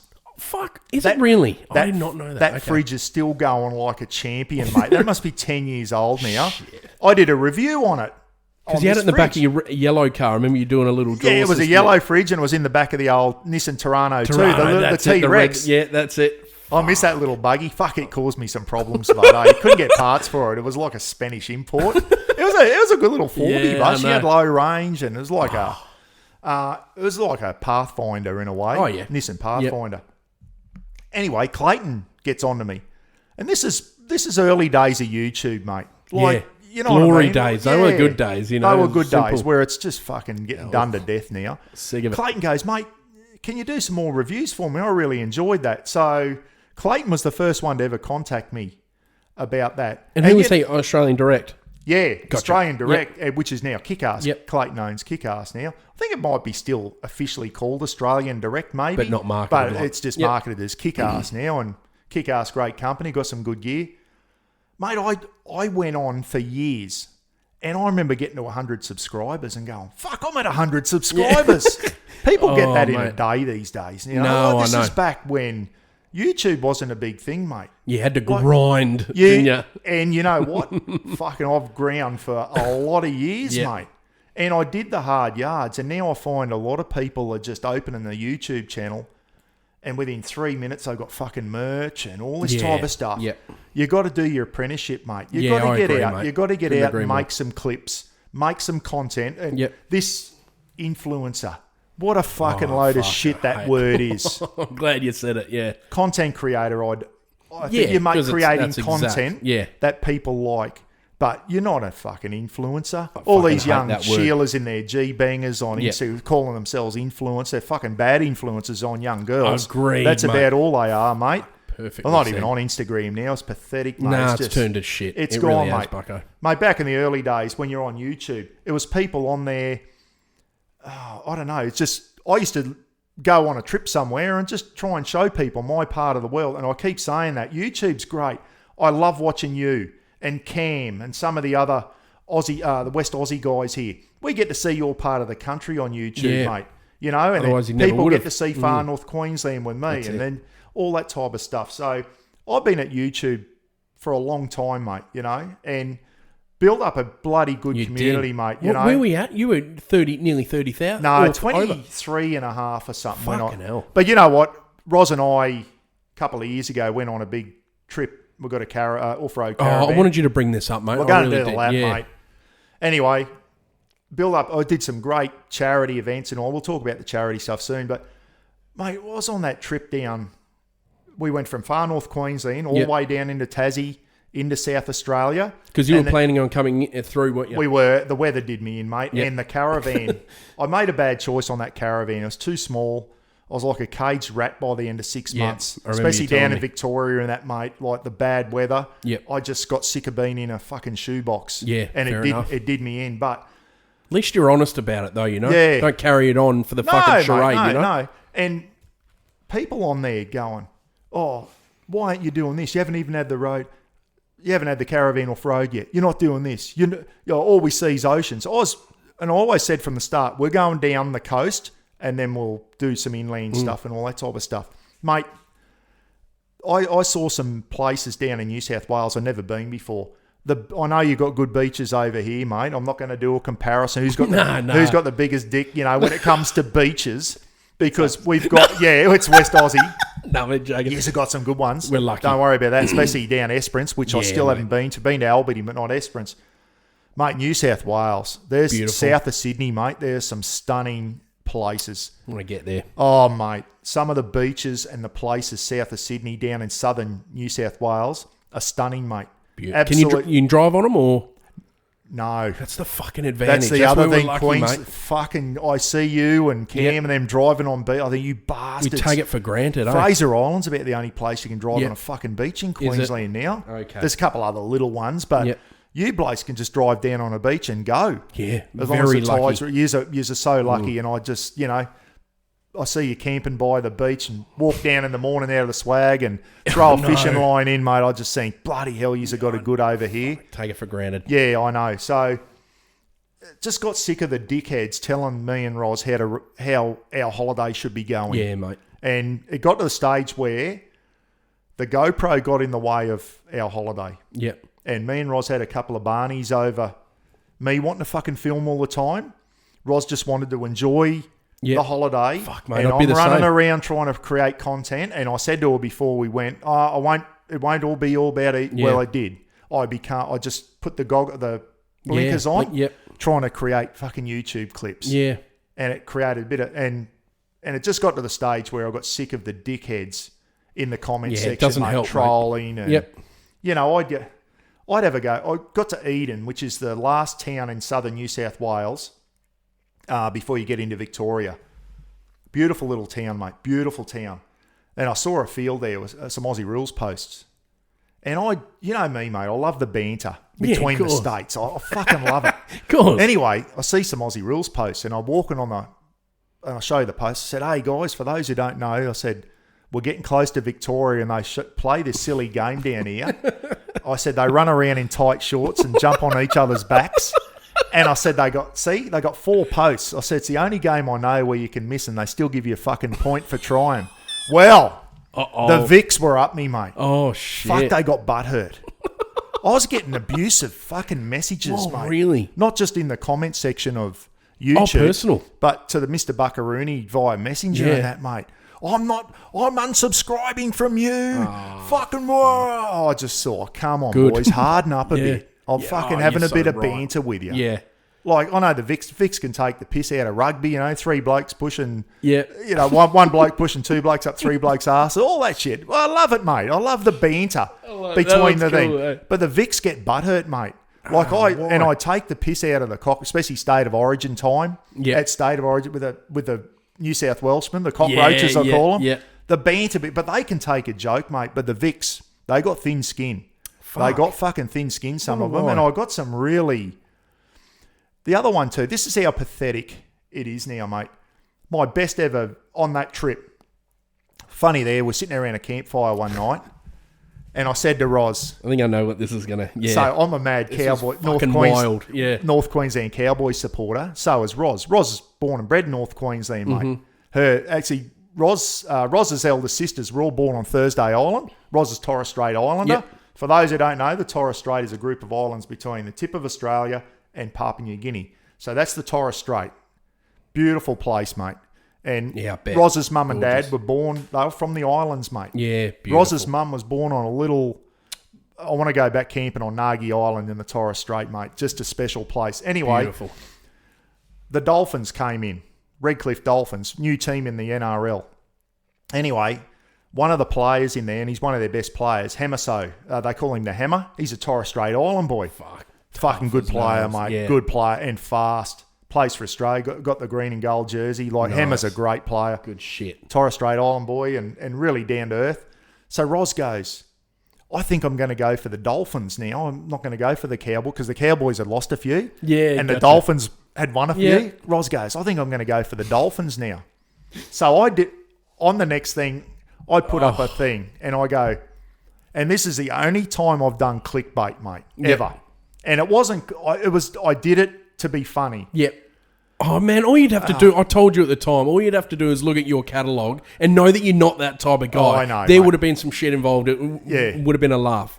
But I picked that up straight away, mate. Well, and everyone who follows me fucking took it the way it was intended. Exactly. So I put a thumbnail up and went, trips off, it's divorce. Like, it's all over. Yeah. It's like everyone now seems to do that shit on YouTube. Got to do the fucking, oh my God, what's going Thanks, wrong? Buck. I agree, mate. I did that. Anyway, 2 minutes into the clip, and I was trying to be serious at the start. I said, oh, guys, me and Roz are having some problems and blah, blah, blah. I must admit, you got me. You got me. You did. But I laughed, dude, you know? She's off the Cowboys and she's going for the Dolphins. And that was at the stage where everyone should have gone, oh, he's just bloody... Exactly right. Well, didn't I cop some fucking flack over that, mate? Oh, you're disappointed in your buck. Fucking, what are they, clickbaiting? And I was just trying to be funny, mate, because Roz said around the fire one night, oh, I'm off the Cowboys going for the Dolphins. And I just put on the next thumbnail. Yeah, it's over, it's divorce. They should have known you, Trips you know? off. Fuck's sake. Fuck, it was because she said she's going to go for the Dolphins and instead of the Cowboys. Fuck. And you know got people doing that every single video, though. Oh, mate, getting 6,000 or 7,000 views, and then all of a sudden, that one gets 25,000. Oh no! Because people must have gone, oh, there's fucking something going drama. on with it. Love drama, mate. You're right. People love the drama, and you know what? The 3,000 or 4,000 people that were loyal followers of mine and loved the channel, fucking mint, fucking had a laugh. Yeah, I but know, all mate. the other fake pricks. Fucking come on going, oh, good clickbait, mate. Fucking, what's it? They don't even know me from a bar of soap. If they knew me, mate, they would have known that I did it as a joke, you know, that Roz is going for the Dolphins now. No one can take a frigging joke these No, and you're right, mate. And that was another reason I thought, if YouTube's going to be like that, fuck YouTube. Good on you. And one morning, me and Roz had another bit of a disagreement because I was running around the GoPro and I had the shits and it was a morning and I got out there and I got my phone out. And I went, delete channel. I went, fuck yous all. Yeah. And now you know what? Alex from Intense, mate. He went through the same shit, got sick of putting up with it. And it happens, mate. I don't see a lot on your channel, Pete, but fucking, I cop a lot of flack. And I'm just wondering, mate, is it because I'm so open about my past that I'm ex-police, ex-corrections, some people don't like me because I'm an ex-copper or something, and... just fucking, I get some good troll and shit, mate, that people don't get to see. Oh, I think it might also be jealousy. I think there's a bit of fucking jealousy involved in there and what you're doing. And why you want to be jealous of fucking me, I don't know, mate. You know, like... Not everyone has a community like you, though, mate. You got to understand what you have also. Yeah. Don't put yourself down like that. You know, no one has a fucking community like that. Not even big YouTubers. No way, mate. And I'm proud of it, mate. Fuck it, and you should. Some of the camp ups I've had, mate, and it's all been about charity, Pete. Yep. Everything's about charity with me. I don't do this I do this as a hobby, mate. I'm not in this for myself. No, and you never have, mate. It's always been... People have gone, Buck, you should do Patreon. No, I'm not in this for myself. I'm in it... If I ask anyone for money, it'll be to do with supporting a charity. Yeah, well, that's lovely. But do you know, I sort of agree with the Patreon thing. In case you wanted to upgrade gear or, you know, do you know what I mean? Like, and I'm not... I know a lot of you do it, mate, and I'm not against anyone doing that. I'm offended. No, I'm only joking. You know what? I got a message off someone who I don't know from Bar of Soap once, and they said, Buck, what we love about you is you don't... When I was on my half trip of it, well, I'll call it the half lap because that's what it turned out to be. They said, you're not on there asking people for money to fund your own trip, mate. You're doing it yourself. Yep. The only way I got money from people was them watch it. If they enjoy the clip, watch it. through and YouTube. you get a little bit of revenue through YouTube, mate. But you know, it's not much. it's is pocket it? Let's money, be honest. mate. Let's say you put a few tanks of diesel in the That's BT it. and Yeah. paid for a few caravan parks Yeah. and that. So it did help, Pete. Yeah. It helped, but it doesn't fucking pay the way, mate. No, I know, but I think you'd be very surprised at the people who would want to just go, fuck, I want to see him do. Do you know what I mean? Like, Yeah. that's my thoughts on it. They'd just want to get behind you. But it's just beautiful of you. If you're going to put money towards me, put it towards me in a charity thing and I'm going to pass it back Yeah. on. That's And they do, mate. fuck, People that's noble. support, mate. You know, I've got the old Mrbuckaroonie shirts, mate. I reckon there's about 1,300 out there in the world. And fuck off. I just got fucking goosebumps. 1,300 roughly. Wow. I calculated that Mrbuckaroonie shirts in about 13 different countries.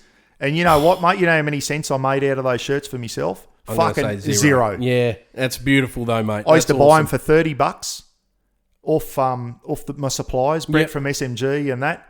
$30. I used to sell them for 50, and every cent of that $20 went into charity, mate. And it was always an animal shelter because I love animals, Yeah, mate. I know. I've It was seen an that. animal shelter, hope in a suitcase for foster kids, all that type of stuff, Pete. It's always trying about helping others out. Yeah, the wankers don't see that. No. The cockheads don't see that, who are going to go, fuck you for your one clickbait title that you're having a laugh on. I had got a message recently, mate, about, you're only in this for the money, Buck. I just thought, how do you reply to that shit? If only they knew fucking the money I'd spent out of my own pocket to run these camping events and thousands out of pocket, mate, to make sure I've run about 3 now. One for Luke for Drifter up in Lake Tinaroo. What a great event that was. Fucking awesome. Ran one at Branston Beach. Ran a great one at Harvey Bay. And everything we made went to charity. What do you think you raised, mate? Do you reckon you could put a... Mate, I reckon it's got to be ballpark? in excess of 60 maybe. $1,000? Yeah. Fucking Well, that's just my channel. And then we went to, in Harvey Bay... it takes it out of you, mate. It takes it out of you. I was going to say it would be stressful. I handed the baton over to a few of the boys that were in the community, and I said to one of them at Harvey Bay, we raised 14 grand just at the Harvey Bay event, mate. Fucking incredible. I had a few people like Crazy Dog Canvas, a few of the guys who I'm good mates with, Jace from Crazy Dog. So, I'll give you some prizes for the raffle. So we had a big raffle there, raised 14 grand, and we gave $5 grand to the Harvey Bay Animal Shelter, mate. So that they could build some new shelters for the dogs and all that. And they came out on the last day of the event with little puppies and to thank us and all that, mate. Well done, man. There's a guy there in Harvey Bay who uses his own aeroplane and his own fuel to fly cancer patients to Brisbane to get treatment and all that. I forget, Angel Flight or something like that. So we gave him $5 grand to put towards fuel for his plane and that brilliant. to get cancer patients down to Brisbane, mate.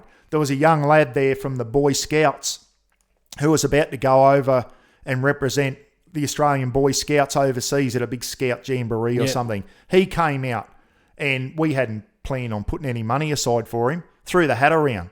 We got him I forget how much, $600 or something. Just putting the hat around, mate. Incredible. So at Harvey Bay, great event.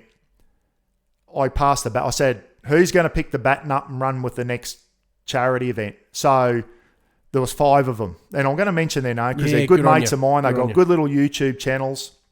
Yeah, I'll put it up on the screen too. Phil the Maniac from Phil's Camping Reviews.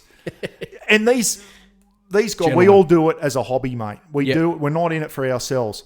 Rob Richmond, or Snorky as I call him, from Australian Camping and 4-Wheel Drives. Steve and Annie Fuller from Soar Adventures. Soar Adventures. Rob the Wanderer from the Wanderer Oz. And I've forgotten somebody. Oh, Terry and Robin. Terry G, mate. Oh. Terry G from Handcrafted by Terry G. So those 5 got together, and we had that in August this year down at a little town called Allora in South Queensland. Shit, it was cold too, Pete. For Queensland, it was cold. I was going to say, for me. you, what's cold for you? She was bloody ice on the windscreen stuff. Oh shit! All right. Yeah. It gets cold down South Queensland. 33,000. Fucking hell. From that, and you know what? That Mrbuckaroonie community has now expanded into. It's not the Mrbuckaroonie community anymore, mate. It's just fucking legends community. Just good people like Jack Turtle and all these guys, mate. Man. Just give you the shirt off their back. Yeah. Louis Cudlack and all that, you know, even though they can't be there, they'll fucking still Lewis, fucking, if you see this, mate, waiting for you at the 4-wheel drive show yesterday. He waited hours. Lewis and Hazel didn't turn up. Stood me up. Stayed there all day. Ros goes, come on, let's go home, Buck. I'm deleting up them. all day. So I'm still waiting for Lewis and Hazel to turn up. Stood me up, bastards. What a great day yesterday. But, this is how good it is. We raised 33,300 or something. Anyway, on the Sunday night, that's the best one. Some people have gone home and it's like the Sunday night. Wind down. It's wind down drinks and always sitting around a big campfire. Fuck, it was good. Reminiscing. Tommy Oliver, the bastard. We're the big stage and all that because they had some music and all this time. Tommy Oliver goes, we're going to throw the hat around. Buck's going to get... I didn't know this was happening. Buck's going to get up on stage and do a dance. Fucking all that. No, I'm not. I'm not getting up and doing a friggin' dance on stage. Lukey Reed fucking comes over with a hat. Hey, Buck. Lukey come up from Tassie for the event, mate. Come up over on Spirit of Tassie in his Nissan Navara. Lukey come up from Tassie. He was on the hunt for Molly Dixon, as a matter of fact. He was looking for... And he found her. Oh, really? He found Molly at the... he's in love with Molly. That photo, he's in love with Molly. Yeah, got you. Anyway, Molly wasn't at the Perth 4-wheel drive show yesterday. I would have brought in some crowds, I must admit, I was watching Ros out of one eye, and the other eye was looking for Molly Dixon. Didn't see it. Went into the...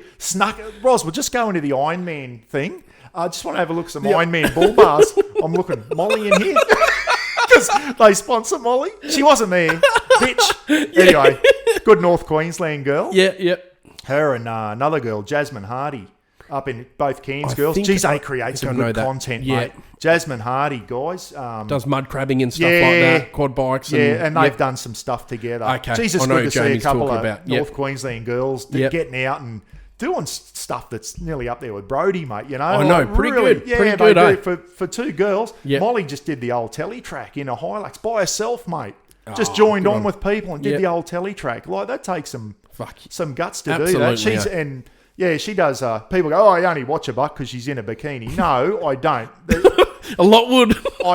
She's a good sort. There's no doubt about that. But some of her drone and I love it. She's promoting North Queensland, mate. Yeah, gotcha. And that's what I love about it. Beautiful. She's promoting our part of the world, mate, and it's special up there. And if you haven't been over to far North Queensland, all you sand gropers, got to go over one day, mate. I'd love It's a special part of the world, Pete. It really is. Anyway, Tommy Oliver, the bastard. He's a chef at SeaWorld and all the theme parks. Oh, yeah. He did the catering for the event. And I was telling you, lamb shanks, beef cheeks, and the food at this camping event, mate, was unbelievable. Lukey Reed comes over because Tom goes, Luke, throw the hat around. We'll get Buck up on stage to do a dance. You are fucking... Lukey comes committed. Over. Hey, Buck, there's $700 in the hat. You better get your ass up there. Fuck. Now, what am I going to come up with? And I thought, right. Someone surely filmed it.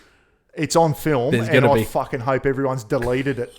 Nope. So, I get up there. I thought, I've got to get some Dutch courage up. I smashed about 30 red wines down my throat. That's it. I get up on stage. Snorky's got a big pizza paddle. Yeah. And I thought, I'll use that as a guitar.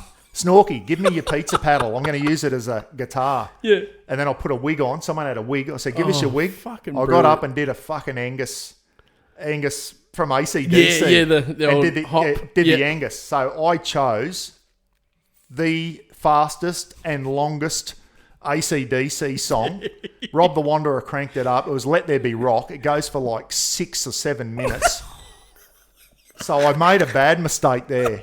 I got 2 minutes in and I was fucked. Rooted. I was gone. My cowboy shorts are really loose. Yeah. They come down around my ankle, so I just flicked them off. And next thing I'm in my underpants.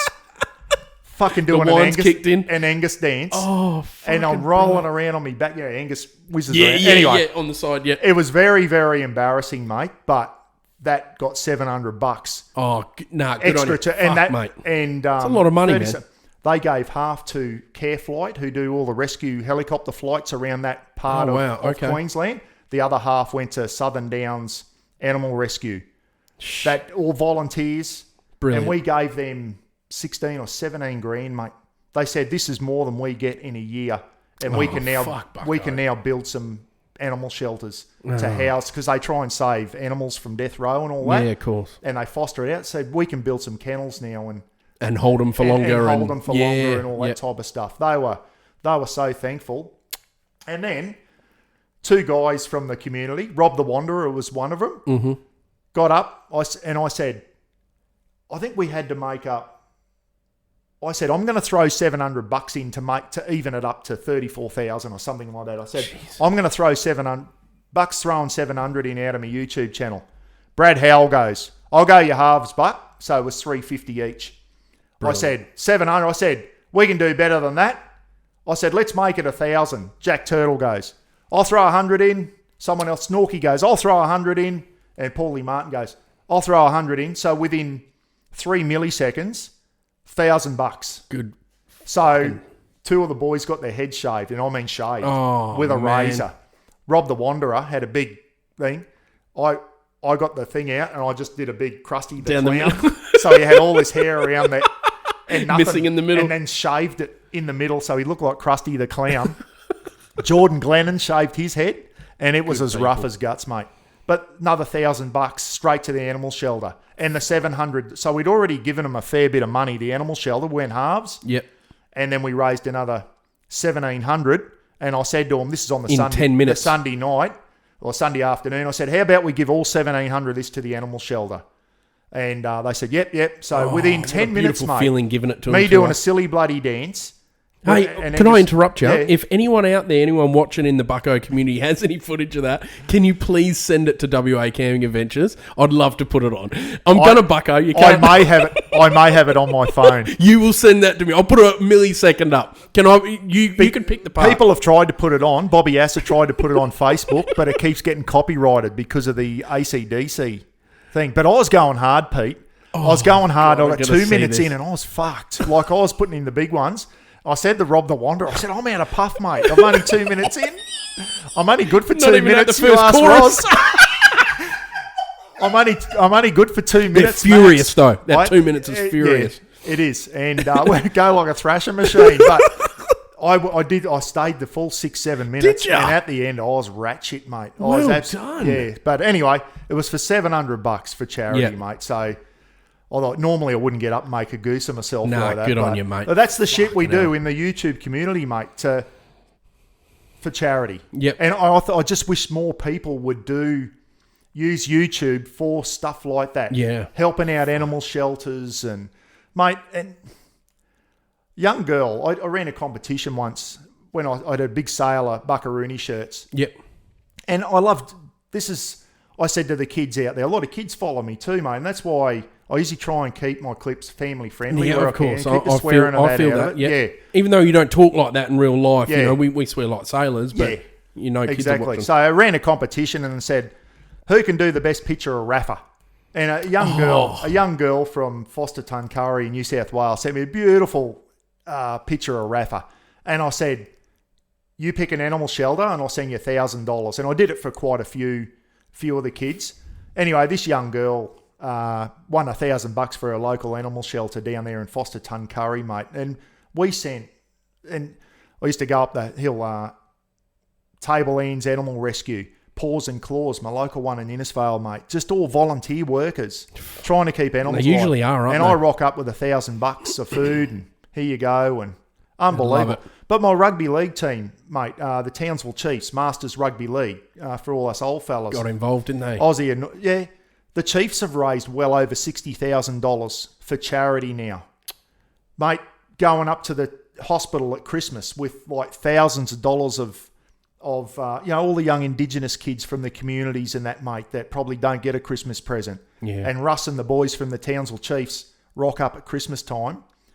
Couple of ex-Cowboys players in the Townsville Chiefs, Georgie Gaddis and Sean Valentine, used to play for the North Queensland Cowboys back in the day. They're all part of the Chiefs too, and turn up and bloody giving all the Indigenous, well, not just Indigenous, any of the kids in the ward over Christmas, give them beautiful Tonka truck or, all these toys and all that type of stuff. The, what's the kids ward? Children's hospital. The children's pediatric or pediatric, that big word. Townsville Chiefs just paid to get TVs put up in the paediatric ward, magic. so the kids can watch the Wiggles and Bluey and all that type of stuff, mate, and a toy room and all that, mate. That's all come from me and Russ and just building. It's not just Mr. Buckaroonie, it's the Legends for Charity. It started off like that, though, and the mate. Townsville it started Chiefs off as you. Yeah. And, well, you took it right to the fucking end. But one thing I did write down here I needed to mention, I remember there was a time when you were, throughout your last maybe like 5 years of, like, before you deleted the channel, I remember just seeing every fucking Facebook post was like, oh, guys, I've just, like, proving, like, guys, I've just sent 1,000 off to these guys. I've just sent 2,000 off. I loved that. That was a beautiful always thing. Being transparent. No, and I love that shit. If I get $10,000 off people, I'll show where I've sent $10,000 to this charity. I do a thing. So always transparent. I remember seeing it. And the boys that ran the Legends for Charity recently, every cent on Facebook, so everyone knew where their money went. Yeah. Because there's people out there, mate, that are going to go, Buck's pocketing all the fucking money for himself. And I wanted to make that clear. Assholes. Yeah, we don't, mate. As I said, we're not in... And every cent I've raised for charity, always make sure people can see where I've transferred $1,000 to this animal shelter or 5,000 to this animal shelter. I remember just seeing it every time. Like it was a bank receipt. It was like your receipt on your phone. Full transparency, mate. Yeah. And you know what? It should be. The boys now... the baton's been passed on to the boys down in New South Wales. I won't mention their names. They're running one next year down near Newcastle in the Hunter Valley region. Going to try and get to that one for sure, mate. Magic. And then Ed from Ed's Four-Wheel Driving and Naz from Naz Time Adventures down in Victoria are running one in the high country in 2 years down in Victoria as well. Don't know if I'll get to that one, mate. It's a long way for me to get down there. But these are all people that are now picking up the baton, Pete, in the name of charity. Yeah, it's what you fucking started, mate. Way. Yeah, you got to think about that, I'm fucking proud of it too, Pete. But I don't go, I started all this shit. That's not... It's not just you. Everyone's on board, mate. I couldn't have done it without the help of all those people. Yep. And you know what? I don't speak to the guy anymore. We had a falling out, and I'm not going to go into that. Bloody Drifter started me off on this. And I'm still good mates with Tofty, who used to work for Drifter. He's always on your lives. He's now one of the big dudes at Zone RV Caravans. Tofty was the one who got me into this community spirit, raising money for community. One of the first Drifter events I went to, Tofty was running. I still talk to Tofty, by the way. I just don't talk with Luke from Drifter, unfortunately. But Luke was always fantastic as well, mate, with supporting charity and running events and that. Really good. It's just a shame it went the way it did. Went a bit weird. It went weird in the end, didn't it? Just like funny. It was a certain person in that community that I had a run-in with, and it snowballed. It fouled a few friendships up, mate. But still talk to Tofty. He doesn't work there anymore, but he got me into it, mate. Yeah. And the first one was we raised money for during the big droughts over east. Yep. A bale of hay for farmers. For a farmer. Yep. And we were raising money to get bales of hay out to the farmers and that for their stock and everything, mate, during the droughts over there a few years ago. So it all started off with Drifter and Tofty and that, mate, and then I took it over, and now some other boys have taken it over for me, and I'm always trying to help out where I can too. But that's what I say, mate. This YouTube thing is fantastic if you use it for... Some people use it just for them fucking selves now, mate. All these people who do change people. Music reactions. They sit at home, do nothing, and I'm talking a lot of Yanks now, and just react to music clips. And it's like, send me fucking money, I'll do another reaction. It's like, piss off. Go and create some content. You know how much work goes in, Pete, for your clips, going out with the boys and going on camping trips and creating content and all that. It's a lot of time and effort. And but the thing is, I'm a bit different. It does go towards, like, a lot of it does go towards me upgrading equipment, and I'm trying to cut down my bricklaying time. And I've always been honest about that. You know what I mean? I'm not as pure as you. Yeah. You know, you've never done it for dollars, whereas I'm doing it. I'm trying to cut down, mate. And I don't look down on people for doing that. No, you never. Good have. On you, it's mate. Fucking great. Good on you. But you've run stuff. Got people. You and Cam have got people together and but I've never done a charity thing, and that's my goal next year. Because I haven't forgotten. Remember the challenge you put out to us, the WA guys? You were fucking like, I haven't forgotten. I didn't know. Is there a time limit? I hope that's before you die. Yeah. Okay. Beautiful. No, I'll sort that, mate. I'd love to do something. Imagine like you and Cam getting together and going, guys, we're going to have a camp up Yep. but we're going to do something for charity. You blokes know enough companies over here who would donate some prizes for raffle prizes. Definitely. Raise some money. Like, there's no better place than West Aussie. I mean, I looked at the content creators stage yesterday at the Perth 4-Wheel Drive show. Mate, is there a state in Australia that's got more content creators in this realm? Yep. Fishing, 4-wheel driving, camping, mate. You've got 1,000 of them over here. And I met some of them yesterday. Yep. Top people, mate. Top people. Got to have a chat with Ronnie and all that. Ronnie would come on board, hopefully, if he's not too busy. I don't know. Yeah, I don't never know, do you? Yeah, but you don't know. Oh shit, I think I could. There's a lot of people out there that YouTubers that get your heads together and just do something. It doesn't have to be an every year thing. Just do a one-off and do something for charity. See what we can I do. put the challenge out to you and Cam. The challenge is still there, mate. Yeah, and beautiful. you know what? It gives you such a good feeling, Pete. I was going to ask you when that. you hand that money over to the charities, mate. Whether it doesn't matter what it is, whether it's some charity. Yep. And when you hand the money over, you feel proud, mate. Yeah, I bet. You feel proud. And I think in this world, which is pretty fucked up at the moment, You're right. it's good to help other people out, mate. It gives you, I've been doing it all my life, mate. Like East Timor, fucking the kids and that, the Aussie soldiers. We all stopped there, and I put a picture on Facebook a while ago of me and another guy in some village in East Timor, and we had Chupa Chup lollipops. Oh, shit. And I put it up, and there's all these young girls sitting between us, and we're all having a Chupa Chup on a fence. These young kids had just seen their fucking parents murdered and shit, mate. And we were sitting, the Aussie soldiers there, having a lollipop with them, and they're bringing some sort of normality to their life. Probably never had a fucking lollipop, you know what I mean? Yeah, and they loved the Aussie soldiers. I always knew we were armed up with lollies, or I even got on to Mum, send me over a big box of mixed lollies, will you? The kids over here love it. Well, and they knew you were there to help. Yeah, when I lived in New Guinea, mate, all the kids used to hang outside my compound that we lived in because they knew Buck's a soft touch. If we get to wash his car, we get a can of Coke and some lollies and a packet of chips and that. So I drive into the compound and it'd be, Buck, what's some car belong you? What's some car belong you? They'd all the kids would be fighting over who's going to wash me car because they knew they got a can of Coke and some lollies and a bit of hard work, packet of chips. And, some of the kids... some of the kids there, their mum was my house Mary, so we used to pay them money to clean our unit. Gotcha. And it provided them some money and all that. And I'd go down the market and buy a big bag of rice and flour and say to the young boys, carry this home for mum, and be like a week's worth of rice. Yeah, I gotcha. Flour cook for it up. them, mate. It was a big thing, mate. So I've been doing all my life, Pete, in the army, in the coppers, helping kids out in the Aboriginal communities and that. Even in corrections, mate, trying to get these young fellas that are in jail. And I just didn't be a prison screw, mate. And, I used to, some of the young blokes, you could see that there was some good in them, especially the young Indigenous boys. And I'd always have a chat with them when I could and say, come on, boys, try and extract stay out of jail. You don't want to come back. There's better things out there for you. Try and steer them in the right direction. Some you get through to, some you didn't, mate. So I just love helping people, mate. Yeah. Love helping, and I still do it now, mate. Now that I'm retired, I've got an army pension. Yeah, it's not as much as when I was working, but me and Roz get by. And I still do volunteer work at the local PCYC. There's a program there called Break the Cycle, and it's a driving program. They've got a little automatic and a little manual car, and the kids that come from families that, a lot of them are Indigenous kids, some white kids there too. Mum and dad don't own a car, or dad's in jail, or whatever. How are they ever going to get their driver's license, mate?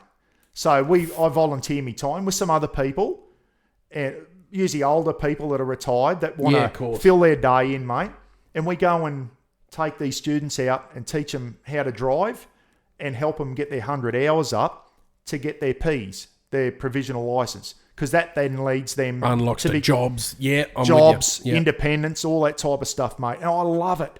And when I take them for a warm up drive, their 100 hours is up. They've done their hazard perception test. They book in their driver's license thing, and we do an hour warm up drive. I take them into the Department of Transport, and they go out with the tester, and they come back and they go, congratulations, you've passed. And I always get me photo taken with them. Magic. Of the kids getting their license. And can all remember how nice that feeling was, getting your license. Yeah, so it's good, mate. It's good to see the kids, they kick on. A lot of them, some of them are school kids. I pick them up after school. Some of them have, I don't just talk about driving to them, Pete. I always say, what are you going to do? What's your ambitions? What job are you going to do? Nice. Got him with a young Indigenous girl one day, and Ramona, her name was. Picked her up from school, young Indigenous kid, 16 years old. I said, what do you want to do when you leave school? Oh, she's 17, sorry. She goes, I want to join the Navy. And I just went, fucking... Here you go. I'll give you a wealth of knowledge. I said, good on you, girl. I've seen a young Indigenous kid want to join the military, mate, join the Navy. She said, I want to join that. I said, you make sure the day you graduate from HMA Cerberus, I said, make sure you send me a photo, so... Yeah, it's a big deal, mate, eh?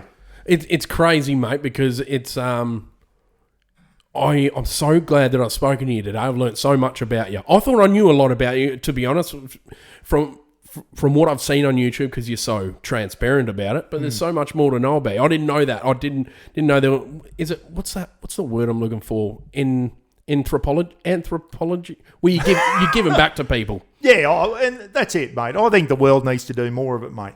I'm going to take a leaf from your book, mate. I promise you, I'm going to take a leaf from your book. But, mate, your channel too is positive. It's always positive. You're having a laugh. It's not negative. You're getting the boys out. Yep. Tackling mental health. I know you've got a great community behind you too, mate. I'm trying to just a little. I don't. Mate. Fuck. I'm proud. I'm proud of my little community, but fuck, I'm trying to get where you are. And mate, fucking inspiring, man. Yeah, I don't know. I don't think I've got a lot left. I'm fucking 60 next birthday, mate. Getting a bit old to be running around doing YouTube. Don't look a day over 90. And it's I know. I fucking feel like it every morning when I get out of bed, mate. You look fucking fit. I've got to lose some weight. I try and back into the gym and trying to. I've got to keep moving, mate. If I don't move, I stiffen up and fucking everything. That's what my old man says. If I stop, I'll die. Yes, exactly right, mate. Exactly right. So, no, I love it, mate. I'll keep going for a while yet. But good to hear. Good to hear you're back, mate. I've got a lot of people might not know that too, Buck. Yeah, a lot of people go, I didn't know you were back on YouTube. Yeah, Johnny Farnham, mate. Another comeback. Yeah. So. Another last time. But you know what? I've got 5,000 subscribers now, Pete. You've grown that quick, man. I'm getting better views now than when I had 23,000. And all the comments are positive. I've seemed to have shaken all the dickheads. More healthy relationship. Yeah, mate. Yeah, it's a lot better than that. Because when people have a crack at me, I just can't sit back and take it, mate. Good on you. From that fucking background where if someone challenges you, you got to... Yeah, you got to pull them on, mate. It's 100%. just the way it's the way I was brought up, mate. It's just the other thing with you is that you've never changed throughout this whole fucking thing. You've never changed, and this game can do that. Can change people for the worse, whether it be greed, desperation to get more views, or desperation to fucking make money to make it their full-time thing. And it finds, and like you said before, people starting merch, and you need to almost do like an apprenticeship or some shit like that. Figure out what it's like to grind through this YouTube thing. But you fucking did it, Pete. You ground through, mate. You did your apprenticeship. I've done a fucking mature. I've done a long apprenticeship, but fuck, I'm happy. Where I'm at, Buck, I've realised is where I want to be. This is perfect. The work-life balance I have now is better than I've ever fucking had. Yeah. I love it. Good on you, mate. I'm happy where I'm at. And that's I'm happy the main to stay thing. this way. You're happy. Your family's happy. And you know what Cam said to me yesterday? He said, imagine Brody having 8 million subscribers from young bloods. Yep. And that's why he goes missing in action. So maybe, I don't know if it gets to him sometimes, and he just goes missing in action. Yep. Cam said, he said to me, I'm happy where I am at the moment too. He said, I don't want to fucking blow up into million subscribers and that. He said, I just think it'd take the enjoyment. Cam, what a lovely couple, mate. First time I met him yesterday in person. Yep. Cam and Tiff, lovely couple, mate. Tiff and Roz had a great chat. And Cam said, I'm happy where I am at the moment too. Yeah, you're happy where you are, mate. Yep. How many subscribers you got now? Who gives a fuck, mate? And it's not, I've realised that a while ago, eh? It's who gives a fuck about that shit. But there's people out there cheating the system, If people out there, and I do, mate, you're one of the channels. I'm busy now. You're busy with your own channel. Definitely, you haven't got time to sit down and watch every YouTube channel. I felt a bit bad yesterday talking to some of the other content creators, and I'm thinking, fuck, I'm not subscribed to you. I felt a bit guilty, but no way, mate. Everyone's in their own world. But mate, you and Cam, I've been following you guys since day dot, mate, and I love your channels. Thanks, mate. Braden, is it, from 4x4 Camping Event? Yep. Whatever happened to Graham Reinders from Great Off-Road Adventures? Is Graham still around? Like, I used to love watching. He came back for a bit, but then I think just dad life and parent life for both of them got too busy, you know, and fuck, you know how taxing it can be. Yeah, it does. It can take it out of you, mate. Ronnie's kicked on to bigger and better things. Yeah. Fuck, man. Do you know what? I respect the shit. Like, I respect what he's done, man. He was a pioneer of this game, 100%. I do believe he was. You know, I must admit, the trip shit back in the day, love that. I love that. I don't know, I'm not about the 5 things, you know, like, I bought this and, you know, a little bit of clickbaity stuff there, but I understand it's a living. I get it, man, I do, but fuck, I can't, you can't, even if you don't agree with some of the things that people do, you have to have that respect. I said to Ronnie yesterday, I said, you're coming back to your roots, Ronnie. Like, I didn't follow him for a while. I thought, he's going off on this fucking sponsorship thing. I thought that as well, but man. He's coming back to his roots, mate. And if someone says, what's a good four-wheel drive channel to watch to get some really good shit, I'm just coming in. And that's what it is. Go and watch Ronnie. He is a wealth of knowledge, mate. Yep. And I couldn't have a crack at Harry yesterday. I walked past. I upset Harry one day. I won't go into it, but it was my fault. I had a crack at Harry about promoting Chinese fucking canvas bags. And Harry's a cock. Harry got the shits with me, and I'd had a few beers. Harry, if you're watching, I'd had a few beers when I sent you the message and said, how about you promote some Aussie? Because I was helping out Crazy Dog, and Harry was promoting fucking, I don't know, what, something. And I probably should have kept my mouth shut. Harry got the shits with me anyway, and we told each other to get fucked and blah, blah, blah. But I saw Harry yesterday, and he was going like a one-legged bloke in an ass-kicking competition. He was doing all these cook-ups and that and everything. And he's running between this grill and that grill and that. And I saw him flip. He had a Lebanese bread or something in a Osprey. And he flipped her over and she was fucking black on one side. And just as I was walking past, I thought, I can't. I've got to say something. I said, good to see you still burning shit, Harry. He looks up and goes, fuck, you're a long way from home. He's probably thought, what's that cockhead doing here? He's walked past just as I flipped me Lebanese bread over, and she's as black as the ace of spades. Right at his most vulnerable moment. So sorry about that, Harry. I had to say something, mate. But he's another bloke. He's kicked on to. He's a fucking good businessman. That man, like, he's come from business. He's good at you know. But different to me, mate. I'm not the type here. that goes fucking ringing companies up for sponsorship and all that. I'm not into that. Yeah. I wanted a few free beers. You know, can I have some free beers? That's it. I'm jealous. I'm fucking jealous. That is you have got it set, mate. You've got a butcher best mate, and I've got free beers. Fucking beers. Told you, mate. Work-life balance. Free meat and beers for your camping trip. And I sit back over there thinking, you bastard, Pete. Cam reckons the last year and a half he's been trying to chase a bloody a beer sponsorship. He reckons he can't do it. He's got like 140,000 subs now. It's like, come on, dude. Oh, mate. I got a message. Here's another one, a troll. I was drinking. What was I drinking the other day? Han or something. No. I just drink fucking whatever I feel like drinking at the time. When I'm doing a backyard cook-up, I'm drinking Han thing. I buy the fucking things myself from the bottle shop, mate. Someone goes, I'm sitting there with discount codes. See you're fucking drinking another beer. How many beers do you want to promote, mate? Fuck off, mate. I'm buying myself from the bottle shop. They just I'll fucking don't drink know whatever I want to drink. I'll drink Corona if I feel like drinking a Corona. Exactly. Did I tell you the zero beer? Oh, God. I'd rather not. I'd rather just not. My neighbours are not Harry Krishna's. Yeah, gotcha. Adventists or whatever. Yeah. Seventh Day. The other one. Whatever. The religious people. The ones that knock on your door. Jehovah's. Jehovah's. The knock on the door. Yeah. Through straight anyway, away. I blew his caravan mover up the other day, and I thought, fuck, got to buy him a new one. So he felt guilty that I had to buy him a new thing. So he tried to give me a bit of money. I said, no, mate. I said, I blew it up on you. Fucking Chinese piece of shit. I was trying to move my caravan, and the fucking cogs come spitting out the side. And what was it? $500 and something dollars. No. Yeah, it was about $500 for a new one for it. Okay. So he come over, mate, it was 7 years old. Here's some money back. I said, no, I don't want your money. So I come in the shed the other day. There's a carton of piss in there for me. Heineken Zeros. What'd you do? Lob them through his front window? I fucking looked and thought, fucking Heineken Zeros could at least put some fucking Forex or Great Northern in there for me. The disrespect. Heineken Zeros. I've tried to drink it, mate. It's like I'm going to have to do a Bear Grylls and drink my own piss, I think. Yeah, It's like got more flavour. I'm with you, mate. And with the Zeros, I'd rather just like, oh, no, I just won't drink. It's fine. I'll fine just drink with that. water or I'll have a cup of tea. Exactly. But anyway, he was trying to do the thing. I have seen one day, he started talking religion to me. And he goes, do you know God's... I've got to get this right now. I'll forget what... He's going, you know, God's name's Jehovah. And I said, Jehovah? No, it's not. No. He goes, yes, it is. And the last thing you want to do is get in a religious conversation. No, I know. He goes, no, God's... This is over the back fence. No, God's name's Jehovah. I said, no, it's not, mate. It's fucking Harold. I didn't swear. I said, it's Harold because he hates swearing. Harold?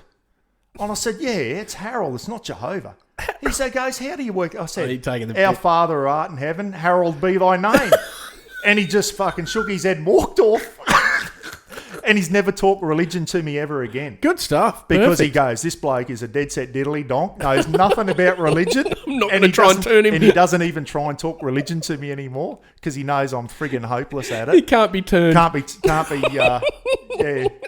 But yeah, he dropped some Heineken Zeros in me shed and I thought, the thought was there, but the execution was off. Like, it could have been at least some bloody Great Northerns. Oh, no. Rude in a way. Hey, I've got a random question. I wasn't planning on asking you this, mate. And it's usually very fucking hard for guys to answer. And it's almost like I should just not answer it, but I feel like you might point me in the right direction. What's the best, like, usually I round it up with this, right? I've got 2 more questions. What's the best bit of advice you've given? That you've been given. Sorry, mate. Can you remember? Fucking oath. Oh, good shit. It was from the bringing it back. It was from the army, mate. And I was doing the corporal. When you're going up through the promotion things in the army, you have to do promotion courses. Mm-hmm. They take you out bush and they assess you on decision making and all this type of stuff. And when you go out on your subject 1 courses, any army guys out there will know, when you do the bush phase, it's all infantry orientated, like being able to take a patrol out. Gotcha. You've got to navigate to here, and you take a patrol, and on the way you get fucking into a contact, and you've got to call in artillery support and all this stuff. So I wasn't infantry, mate. So this shit's all fucking... Yeah, I bet. But to go up through the ranks in the army, everyone needs to know the basic stuff of soldiering and that. And I remember he's a Vietnam veteran, and he sat us down one day out bush. We're having a cup of tea, bush brew, and he said, I'll give you some advice, fellas. Shit. He goes, and he'd been to Vietnam, he said, it's better to make the wrong decision than no decision at all. Fuck. He said, you make the wrong decision, you'll realise, and then you fucking do everything in your power to make that work. You've made a bad decision, and you can do that. I've never been in combat, Pete, but you make a wrong call in combat, people can die and all that. But if you sit there and make no decision at all and freeze or whatever, people are going to die around you. That's what he was getting across to me. Yeah, I see. Live with what you've picked. Yeah, you know? So he said, it's better to make the wrong decision than no decision at all. He said, if you make the wrong decision, you fucking do everything in your power to correct it and make it work. And you know what? Being a police officer, you go to some jobs, mate, and you go, fuck, what do I do here? Mm. And you had to think on you and one other. And you had to think on your feet, mate. Yeah. And you had to make decisions. And you're only 2 constables. You didn't have time to go, hey, boss, what do I do here? You've got to live with the consequences. When people are armed up and all that type of shit. You know, one day a young girl, it was her second day out of the academy. I was a field training officer. I'd been in the coppers for a few. And I remember saying to her, we're in a country town, but shit happens here. Don't let your guard down. Her second day on the job, mate, we went to a domestic and old mate had a couple of butcher's knives. Jeez. And we found out later that he was going to wait for us to run in the house. And his girlfriend told us this. He was going to get us from behind with the butcher's knives. So as I ran into the carport, he poked his fucking head out the door to see if we were coming. And I saw the knives in his hand. So I had the gun out on him and he was only one step away from dying that day, that lad. Shit. Thank fuck he dropped the knives, mate. I had my gun pointed at his head. And so did this young girl. 2 days out of the academy, mate, we had our guns out. But that's the type of shit, mate. The split second decisions. You have to make a decision on the spot.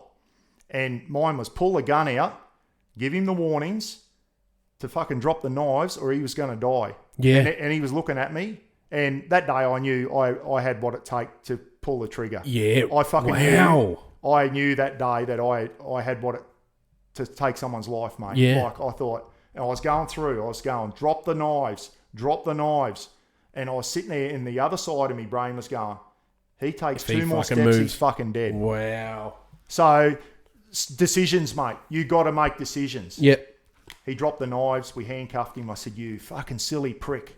You're lucky. You could have died. Yeah, go and get a fucking lotto ticket. And that wasn't the first time incidents like that happened, mate. So, better to make a wrong decision than no decision. And when I got to corrections and saw all these fucking useless people that were so-called leaders and managers, they used to sit back and not be able to. You'd have a fucking unit of crims going off, and the lead, they couldn't make a decision, mate. Instead of saying, lock down, do this, do that, fucking send the gas in or whatever, they used to sit back and piss their pants. Well, more damage has been done. And all the bloody screws at the coalface be going, what are we fucking waiting for? We should be putting gas in by now. Like, we're fucking around. It's because people at the top didn't know how to make a decision, Pete. Fuck. I hate people sitting back. Our Prime Minister's another one. Mm-hmm. Can't make a decision. Yep. I remember John Howard made some decisions. Very unpopular at times. But he still made them. Taking guns off the country was one of them. Mm-hmm. But he said, that fucking massacre at Port Arthur, and if you've ever been to Port Arthur and seen the memorial there, mate, it fucking hits home hard. 35 names of people that were murdered by that fucking germ who's still alive for some reason. I don't know why. Yeah, he's still yeah, I didn't want to mention his name. I'll block that out. No, I'll block it out. Fucking piece of shit. Yep. He said, that'll never happen again in this country. And he made a decision to pull our semi-automatic rifles. The Yanks think we're stupid for it. Yeah. But he made a decision, and he stuck with it, mate. And yep. He was a strong leader, and I see our current bloke. I think he was too, man. And he's fucking weak as piss, mate. Can't make a decision. Yeah, I agree. Can't make a decision and wishy-washy and all that. People want to see a strong leader, and I think that's why the big orange fella just got in. People want to see a strong leader, someone who will make the tough decisions. I'm with you. People respect that, mate. Yep, not a puppet. Prisoners, if you're wishy-washy with them, they hated you. If you're firm but fair, firm but fair. Go, yep. At least I know where I stand with you, Buck. Yeah, you know. Yep. We asked you a question, you said no. We respect that. I like that. If you could have said yes, you would have said yes. You say, no, boys, that's not on. It's not happening. Yep. And they go, all right, we respect you for that. Won't push the boundaries, won't fuck around. You get someone who goes, I'll see what I can do, boys, and then it never happens. Then they get the shits with it. So you just make a decision, Pete. Yeah, okay. Anyone out there, be strong. Yep. Be confident in yourself and make a decision. Fuck. It's probably like tackling an obstacle when you're four-wheel driving. Mm-hmm. You start fucking wishy-washy. Yep. You got to either make a decision, go, I ain't risking my vehicle on this obstacle, or I'm going to commit, and and you come up with a plan on how it's going to work, mate. You can put it towards anything. Yep. You've got to sit back, have a think about it, make a decision, and make it work. And if it doesn't, like going through a bloody creek crossing, comes unstuck, then you take everything possible you can do to fucking make it work. Yeah, exactly. Put your 4B on its side, you've got to do a recovery. Yeah, exactly. Have a plan in place. Yeah, that's right, mate. But you got to have a think about it. I'm not into bashing my vehicle around anymore, mate, all that type of stuff. Nah, you see, in the old days I did, but they're too dear, mate, you don't go silly on yours either. Nah. Through obstacles, mate. You have a crack, and and I respect you for this, Pete, and you're not frightened to say, no, I'm not going to do that, boys, and all that. And we got to get out of that thing of fucking bravado, go through there, you weak prick, have a go at this. Exactly. I've always been quite good at that. Just saying, you're right. People pushing the envelope for views, mate. Oh fuck yeah, mate! It's horrible. Pushing the envelope for views, and you come unstuck. Yeah. So there you go. That's my bit of advice, mate. I like that, mate. Make a decision. Because my last question was actually, what advice would you give to people? But you did say, you said, make a decision, stick by it. Yeah. Be confident and back yourself. Yeah. I like that. Fucking and awesome. Some other advice, just be a good human being. Yep. It doesn't matter what colour skin you are or what religion you are. Just be a good person. Just be kind to each other. Yep. But just be a good person. All the guys you hang out with, mate, I'm sure they're like that. They're fucking beautiful. Yeah. Couldn't have been luckier. Surround yourself with good people. Yep. I know a lot of people out there, and I used to see them in prison, fucking hanging around with the wrong people. Next thing, they're into the drugs. Yeah. Then they're doing an armed rob. You would have seen it too, fucking bad decisions. Start making good life decisions. Hang around with good people. And I think you'll go a long way in life. Start hanging around with the wrong people. You're going to come unstuck, mate. Fucking perfectly said. Yeah. Now, mate, to round it off, I just wanted to try and remind everyone, anyone who watches this or listens to this, Bucko's back on YouTube. Just doing everything. I love the army rations. I love seeing how things are like so fucking polarizing. Yeah. Well, how is it now? How is YouTube for you now compared to? It's better, mate, because I feel like on the other it was like feeding the beast, mate.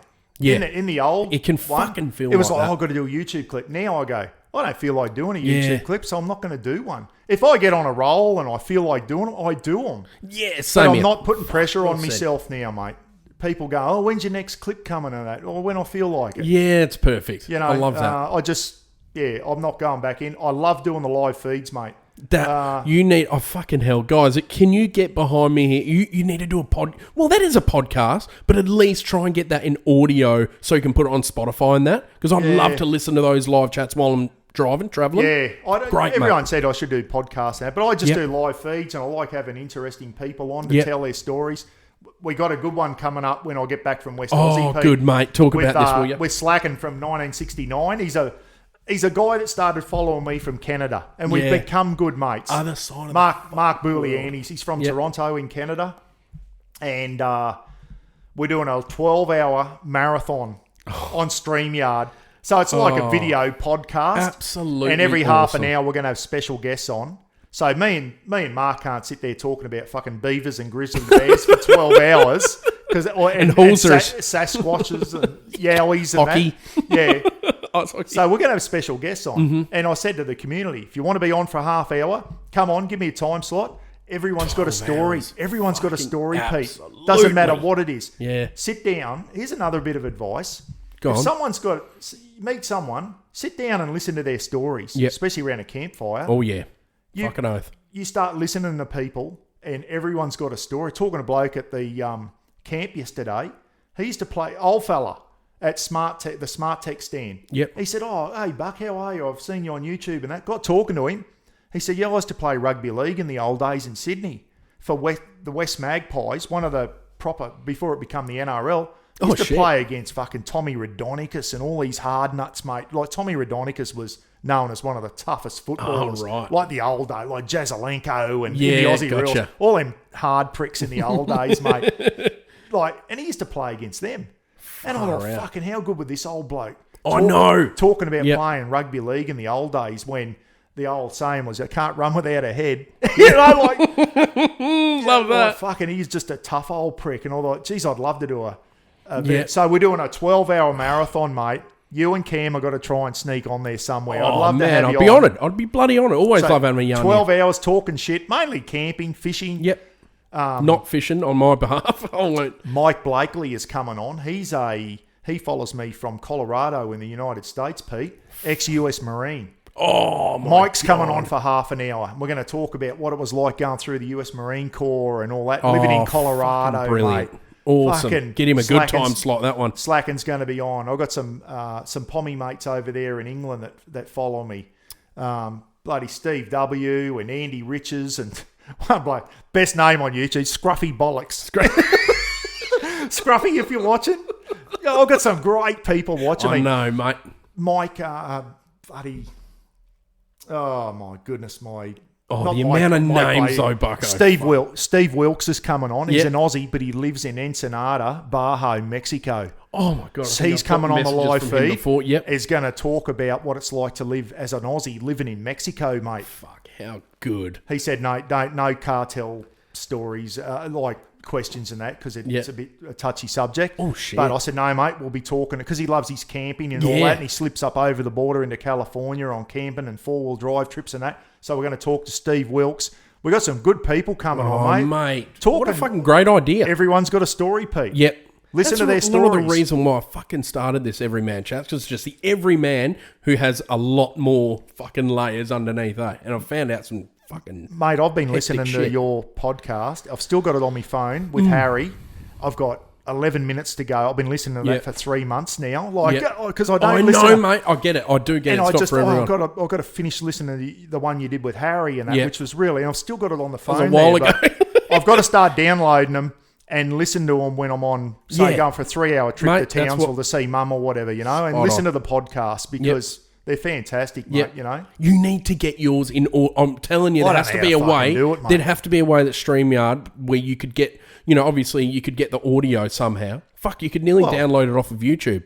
Well, you can probably, if someone knows how to do it. Yeah, that'd be great, guys, because I'd love to do that. I'll find out. On my old channel, Pete. Yeah, I know. Andrew St. Pierre White.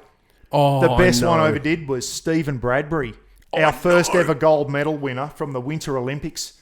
I did one with... He sent me a fucking... This is as close as I've come to a beer sponsorship. Yeah. Got an email. Hey, this is Last Man Standing. Steve Bradbury's got his own beer out called Last Man Standing. It's it's fucking name. Nice beer. Is it? And it was named after his race, mate, where everyone fell over. He was the last man standing, and he went over and won the gold medal in the ice skating. Love everyone remember that. I thought, this is a long shot. Sent an email. Hey, Stephen, it's Buck here.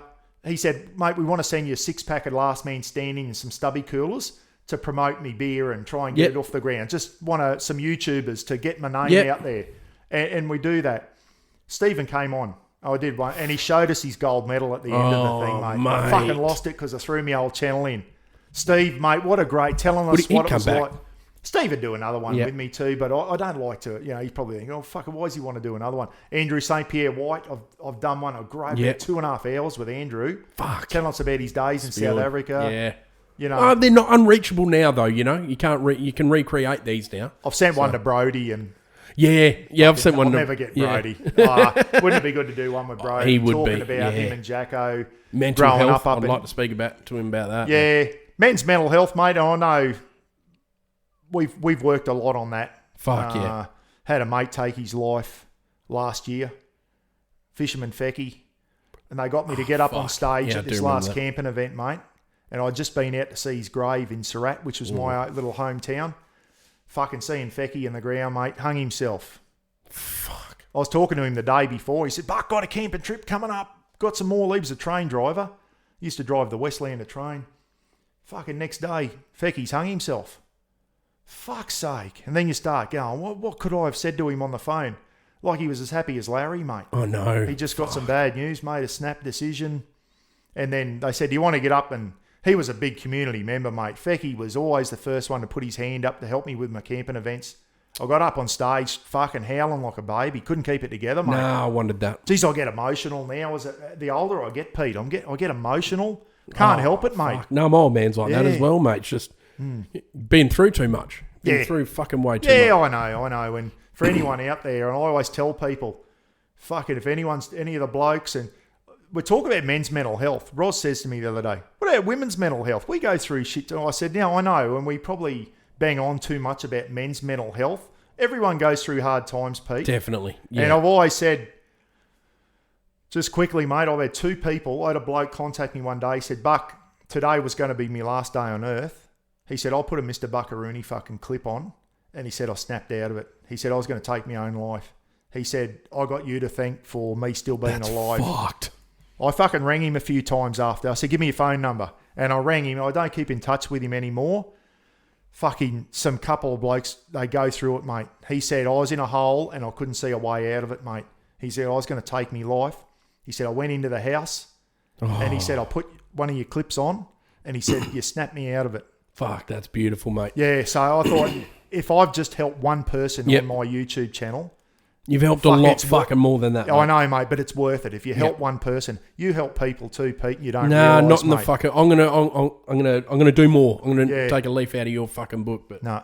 Just people sitting down watching your positivity on YouTube and all the good lads. That has a run-on effect, mate. Oh, I fucking hope so. Yeah, fucking oath it does. Shit days though, don't you? I have days where I'm like, fuck this. I'm going to throw this in, dude. There's too much bullshit going on. People don't know this, and I'm an open book. When I left corrections, mate, I was seeing a psych for 6 months.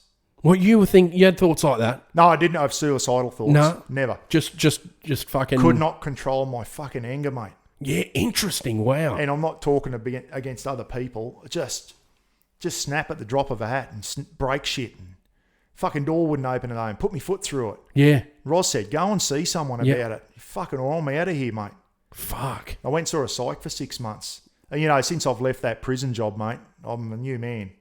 Just happier. Didn't realise it was creeping up on me, mate. Sorry, mate. Screws at work took their own lives, so... Oh, Jesus. It was just... Fuck, so if you're out there, guys, you're doing it tough. We've all been through it. Yeah. I had to go and... I told you off camera, mate, I fucking started hitting the piss because thinking that'd solve everything. Made things worse, mate. No. Made you don't think so? Alcohol don't fix it, guys. No.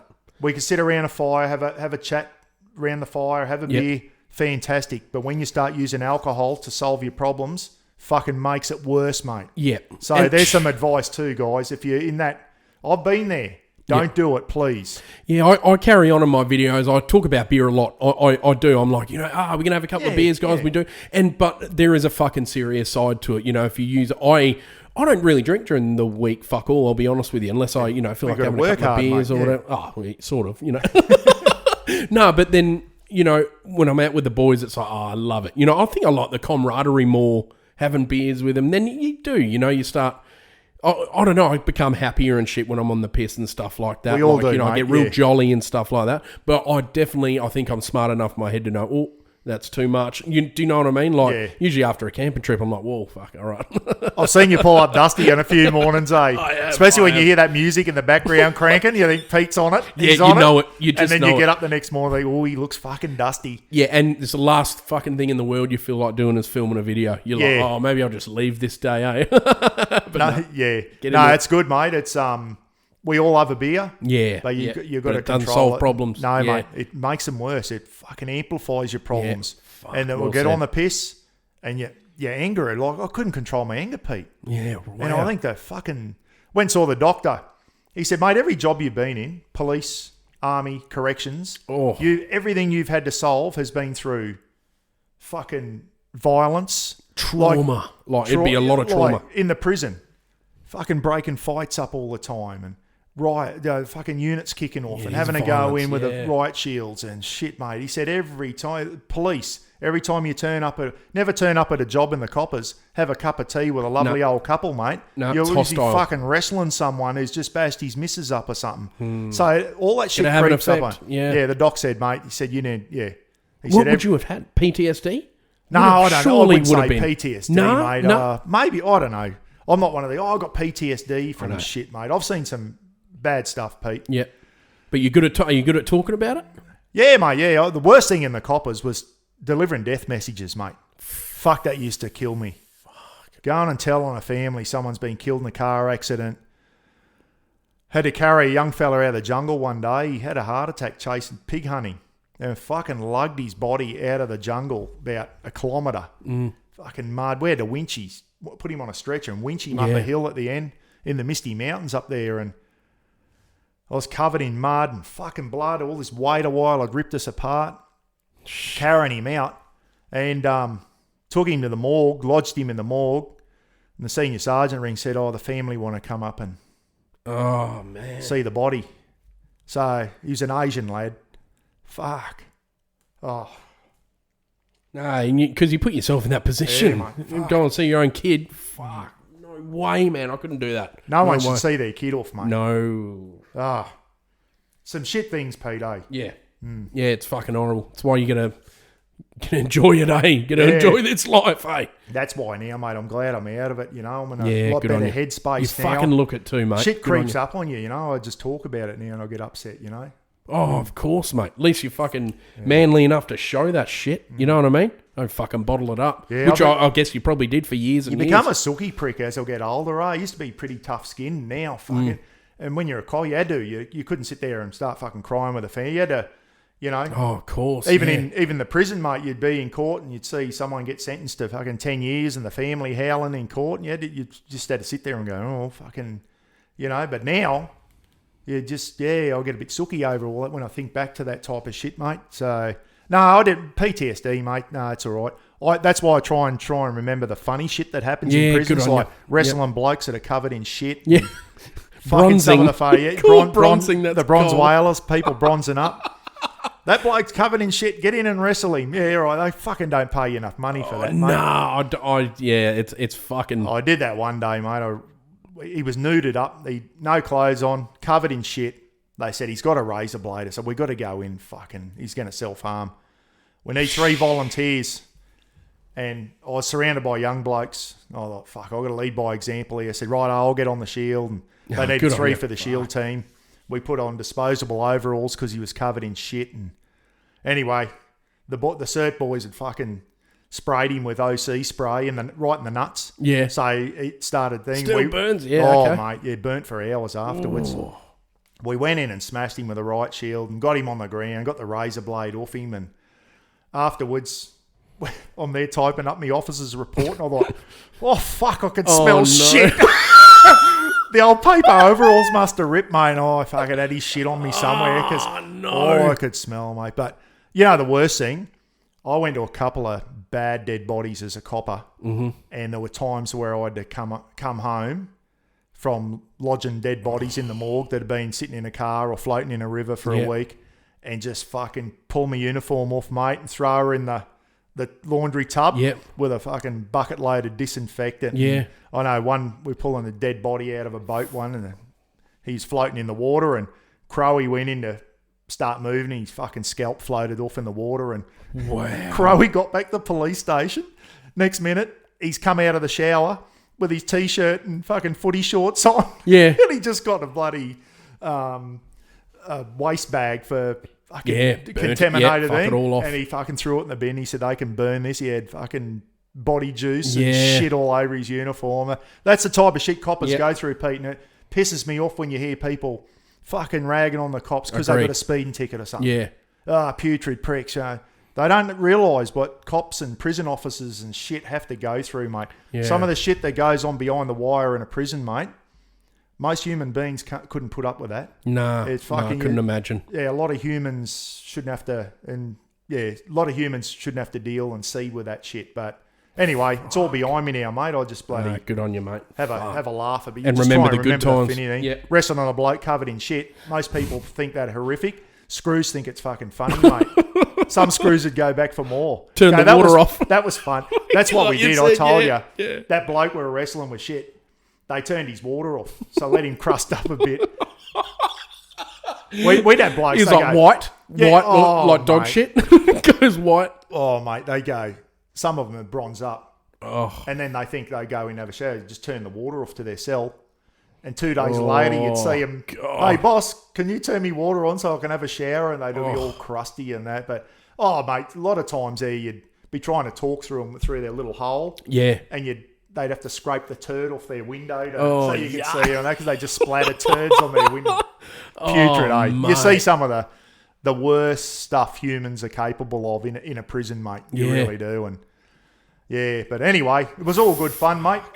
Jesus. It was all good fun. Anyone wants to be a cop or a prison officer, I'm happy to have a chat with you. I'll scare you off. Tell you the good and bad things, mate. But they can't get people to join up now, mate. Nah. Queensland, I know what West Aussie's like. Queensland can't get coppers to join up. They're struggling for numbers, mate. The military's struggling for numbers. Why do you think that is? Fucking young kids don't want to work these days. Nah, same thing with like no brickies coming through. There's bugger all brickies coming through. Had a bloke from Albany yesterday say, mate, I got a fencing business down in Albany. Can't find workers. Can't get the young blokes to fucking work for me. He said, I'm ready to hand over a business that pulls in $400,000 a year. Yep. I'll happily hand it over to a couple of young fellas. He said, I'm ready to retire. Can't get anyone. Shit. Can't get young fellas. They all want to be on their phone or in the air conditioner. Yeah, I know. Yep. Yeah. Well, these young girls now all on fucking OnlyFans, mate. No, I know. How's that contributing to the world? No, well, it isn't. Fucking isn't. Jeez. Yeah. Hey, if I had the body, I would. You know what I'm saying? Here's a go. Is OnlyFans a form of prostitution? I reckon it is. You ever think about it? Oh, well, you're selling yourself, aren't you? Yeah. You're selling your body. I always thought about that. Even if it is images. All these, can safely say, never been on OnlyFans. Never will, mate. No. Never will. But these girls sitting at home and you think it's just a form of prostitution. It is. It's a sad old world, mate. It's a sad old world. Oh, it really is. It's easy money, mate. It's easy money. But it's how they try and paint it as like respectful. Yeah. I don't.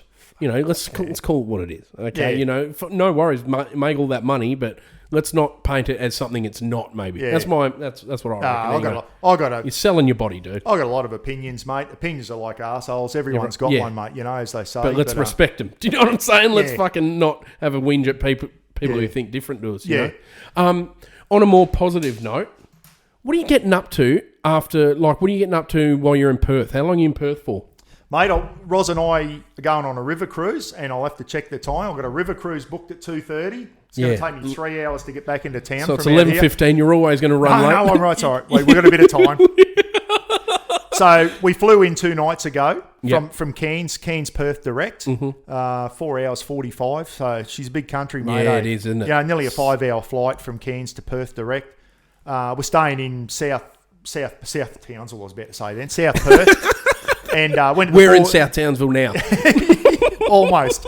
So we went to the 4-wheel drive show yesterday because Lauren's my daughter. She lives in Bustleton, mate. Yeah. And best part of WA, I reckon. Got to come over and see. She's got her first kid, little Macy. Yeah. She's 5 months old now. I haven't seen my granddaughter. I've got 2 other. Mate. My son's got Elizabeth's. I've got 3 grandkids now, mate. Elizabeth's 17. Yep. Doing really well. William's 12. And young Macy. Yep. So Macy's your daughter's first child? Yeah. And the other 2 are Phil's kids, is that Phil's right? kids. So I've got a son Phil's got two kids. Yep. And Lauren's just had... So Lauren's a speech pathologist, mate. Yeah, gotcha. Speechy. So all that private school and paid putting off, her through uni and that, mate, Yep. with my army pension paid off because... Beautiful. Lauren's she's a great human being, that young girl. Yep. Another one to do... she's taken the good bits of me. I've got some bad bits too. She's taken the good bits, mate. Just one of these humans that... just fucking never got anything bad to say. She's just wants to help people. From when she was in primary school, she said, "Dad, I want to get a job where I help kids." Well, fuck me, she did.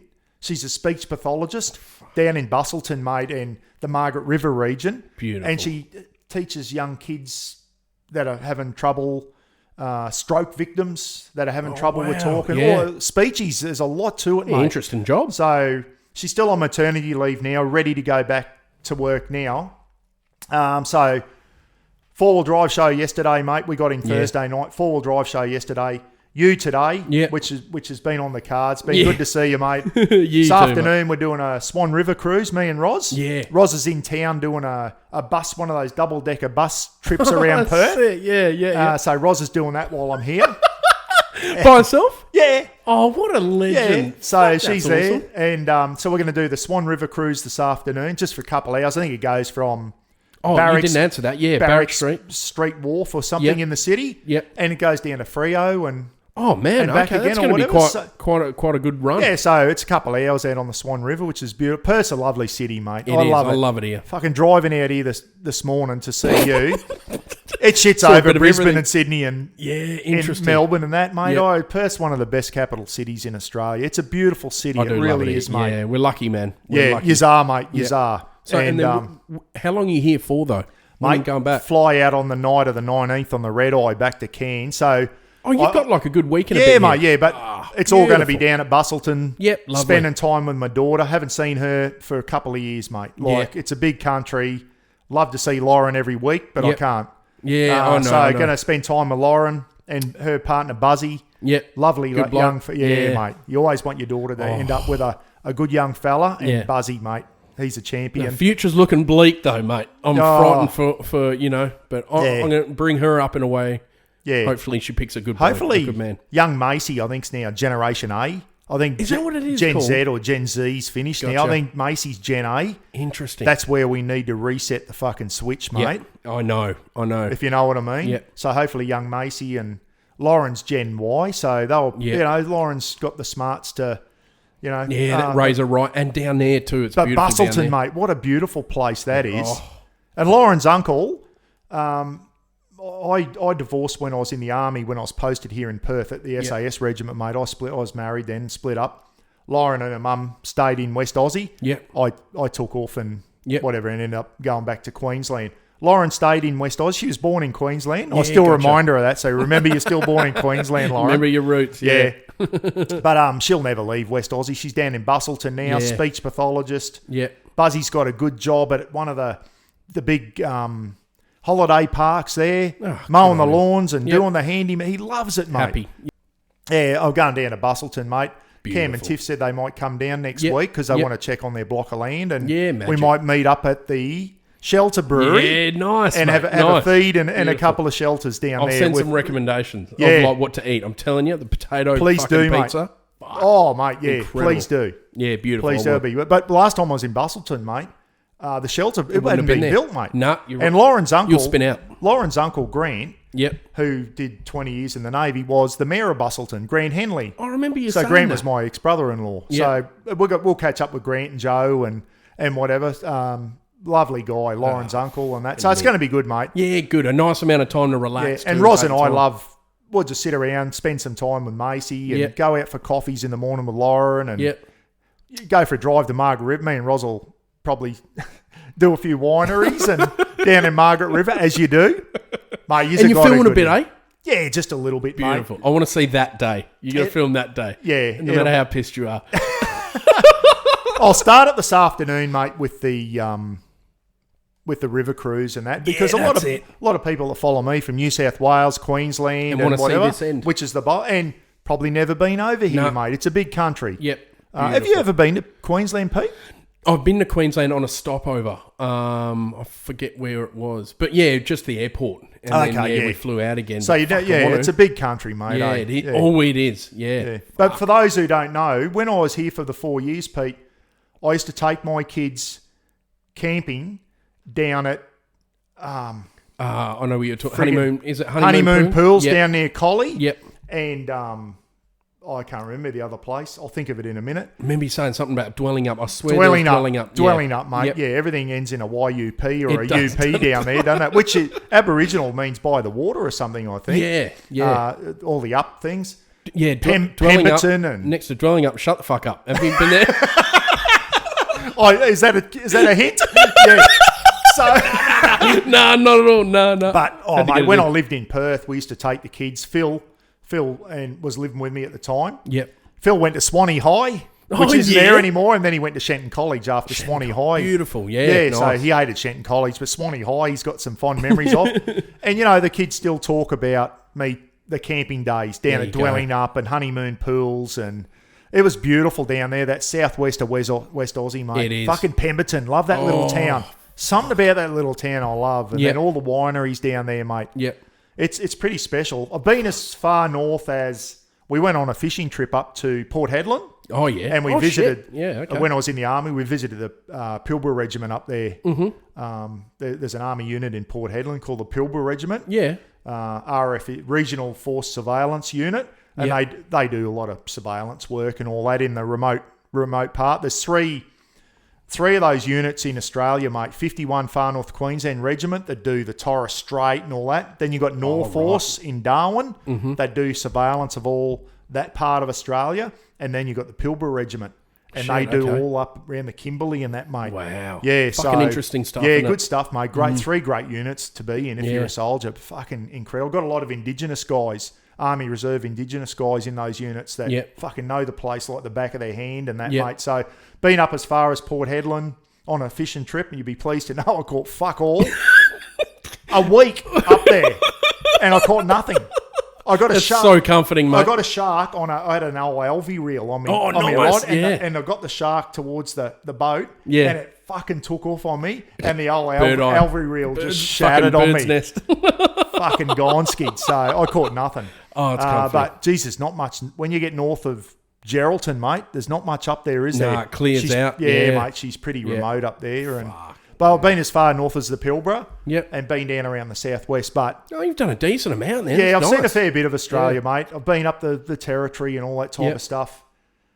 Mate, Esperance. Yeah. I've got to get there. You do. I've been to Albany. We should do fucking got to get to Esperance, mate. The beaches and that there look unbelievable. Incredible. The squeaky sand is something to... Yeah, only got as far south as Albany. when I was Albany's here, still I took the fucking kids beautiful. down. We saw Whale World and all that. So got some fond memories of West Aussie, mate. Me 4 years that I lived over here. That's good. Good ties. I could live here again, but could you, mate? Roz's family's all in North Queensland, you know, in Cairns and the Straits and that. So we're over in Innisfail. I'll probably die there now, but gotcha. Always good to come back over to Sandgroper territory, mate. And I'm going to send you off with some shelter beers too. I want to send you off. Are you? Yep, you 100%, little beauty, mate. Do you rather a lager or a pale ale? Lager. Beautiful. A lot of the pale ales are too fucking fruity for me. Bloaty. And some of them feel like someone's tipped a bottle of perfume in them. Yeah. I don't know if some of the pale ales are too fruity, mate.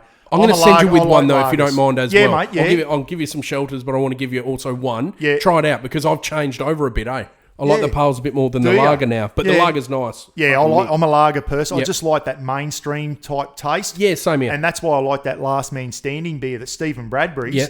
That's a lager and a very, very nice beer as well, mate. So I just like your mainstreams. You know, the filthiest beer in Australia has got to be VB, hasn't it? Has to be. I've got to have a go at the Vicks. So they throw some more shit at me. On your way out. I did drop the microphone. Oh, mate, I did a clip on my old channel, and I just got over into Victoria, and I went into the bottle shop. I bought one stubby of VB, and I did it. I said, Roz, what's this for a clip? And it was how to clean the pipes out on your how to maintain the pipes on your caravan. And I was all serious for about 5 minutes. Yeah. And then I said, this is the best thing I've found, guys, to clean the pipes out on your caravan. And I got a fucking bottle of VB and tipped it down the sink of the caravan. Well, the fucking Vicks went off again, mate. Just after I'd had a go at them about Aussie rules and running around in tight shorts, they were up me for having a crack at VB as well. So I love it, mate. I love sticking it to the Vicks. No, I need to have a laugh. They got thin skin, but they can't take it. So it means you're going to go harder now, though. You know, that's it. The more they bite, the fucking harder you go on them. I wish the fish bit as hard as the Vicks did, mate. Nah, not for us. I love it, mate. Us and the cockroaches, the Queenslanders and cockroaches, we're at each other all the time, but the Vicks, they're down there, and they're a different breed down there, eh? The pointy heads, they can take a joke down in Tassie because they're used to it. Everyone rags out on the pointy heads. But the fucking Vicks, mate, thin skin and cannot take a joke. All right, Victorians, I want to see you guys in the comments. Let's see how Give it to me. Bring it on. Remember, they'll be going, payback's a triple buck. Oh, mate. No, it's all in. And I've had to say to some people, Pete, it's a joke, mate. I'm saying it in jest. Yeah, I want to make a joke. I'm not and having a go at Victoria yeah, and being serious about it. It's a fucking joke. It's a bit of banter, but some of them don't see it. We're becoming a sooky nation. Shit's getting no lost. one can take a friggin' joke anymore, mate. Yep. I love having a go at Aussie. Aussie rules is a fantastic game, yeah, mate. It's a skillful game. Yep. And the Brisbane Lions, the Queensland team, won it this year, mate. Fucking piece of piss too. You know, it's popular over there. We've got so... It's popular in Queensland because all the Vicks are moved up after COVID, mate. The Vicks are all in Queensland now. Sell a house for $2 million in Melbourne. Yeah, I know. Buy a house for $700,000 in Brisbane or whatever. Fucking mansion. And then pocket and then the prices in fucking Queensland are skyrocketed, mate, because all the Mexicans are moving up. Yeah. Over the border. We call them Mexicans. Need to build a wall. See up of the border. We might have to build a wall. Get Trumpy over to build a wall from Coolangatta all the way out to fucking Birdsville, mate. Oh, fucking hell. That's gold, mate. Hey, look, I don't know what we're getting close to 12 o'clock here. I'm starting to gibber shit now. So. No, not at all, mate. How long do you think we've been going for? 3. Spot on. 2:55, mate. Yeah. Fucking beautiful. Well, look, let me start off onto a quick spiel, man. Yeah. Fucking thank you for being a mate to me this whole fucking time in YouTube. You know, I appreciate what you've done. You're a fucking great mentor in this game for me, mate. Thank you for being such a good bloke. Thanks for keeping it real, because fucking no one is anymore. Thanks for giving me your time today. I fucking appreciate it. Thanks for having me here, Pete. And anytime. Mate, you got a great little channel, mate, and it's one of the channels my must do. You and Cam, and a few others. I love still watching Brody and that, and mate, I'm always there. I just love your positivity. Yeah, magic. Going out with the boys. It's good, mate. And Australia needs more of that. Yeah, it's the way it'll stay. You don't get on. You're never negative. You're always having a laugh. Everyone loves your laugh, mate. Well, you know what I mean? Fucking hyena you're famous territory. but people love it, mate, because you have a laugh. You don't take yourself too serious in that. You're a good family, man. Thanks, mate. You're just a good bloke, mate. You're a good Aussie. Same with you. And that's why we all love you. Appreciate it, mate. Guys, now don't forget, Bucko is back on YouTube. I'll put all of his details in the description. Thank you so much for listening and watching. Bucko, anything you want to say on the way out, my man? No, but people reckon I've had more comebacks than Johnny Farnham, mate. So I'm back again on YouTube. Good shit. Don't know for how long. I don't do a lot of filming. I just film when I feel like it. But I love doing the backyard cook-ups, Pete. Good. Especially in Don't stop wintertime. that. Love if you like a good cook-up and all that Yes. type of stuff, guys. Love doing the army ration pack review. Yep. I try and do a bit of everything. And you know one thing, the final thing, mate, when I show people around Perth tomorrow, Yeah. Good shit. you know I'm passionate about the military and all that type Yep. of stuff. And on that trip of Australia, every little town had a war memorial there with who lost their lives. Doesn't matter how. Every little town in Australia has got a war memorial of who from that town went away to World War One and World War Two and lost their lives, or who served in that. And I used to include that on all my clips on that half lap I did. Well, And you're going to do it tomorrow? Tomorrow. Where you going, Kings Park? Kings Park, Good mate. on you, man. That I hope I don't get emotional here, and I get that, mate. Have you seen Gallipoli, the movie? I have not. No, I haven't. Man. Fuck. Mel Gibson, a young Mel Gibson, I know what it is. and a Lee. His last name was Lee, mate. One of the best Australian movies ever. And at the end of that movie, the 10th Light Horse, Western Australians, bloody over, one after the other. First wave. Yeah, they got second sent, didn't wave, they? Sent third off by the wave. Pommies. Is that right? Fucking mowed the old man was down, telling mate, me. before they got out of the trenches. And I'll get emotional saying this. The bloke, they were about to send the fourth wave or whatever, and they were going, this is just fucking murder. Yeah. Mel Gibson ran off and said, they're getting cut down before they get out of the trenches. And someone said, tell them not to go. We'll have a reconsider. So Mel Gibson's running back down, mate, just as his best mate was about to go over the trench in the third or the fourth wave. To pass the message on. To pass the message to stop the attack. And the boss, I don't know, he might have been the major. He said, I can't ask the men to do what I won't do myself. Oh, mate. Fuck. And just as Mel Gibson was about to, he's going, urgent message, running down through the trenches, the whistle blew and over the top they went and fucking didn't make it. His mate got cut down and that. West Aussie boys, mate. 10th Light Horse. Oh, I need to fucking You got to check watch that I'm going to movie, watch it today, Pete. mate. And there's a beautiful memorial in Kings Park. And a lot of the names on there, mate, 10th Light Horseman from West Aussie. Fuck. I need to learn more. I need to learn more about that. Fuck yeah, mate. I'm passionate about it, eh? Oh, good shit. Keep it going.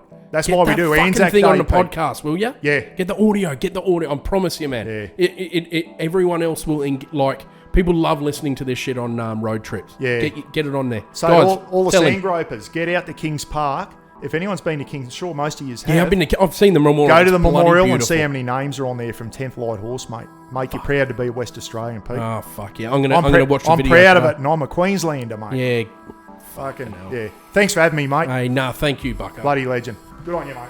Thank you. Thanks for listening and Thanks, thanks for everyone. watching, guys. Yeah. Thanks, Bucko. Cheers, guys.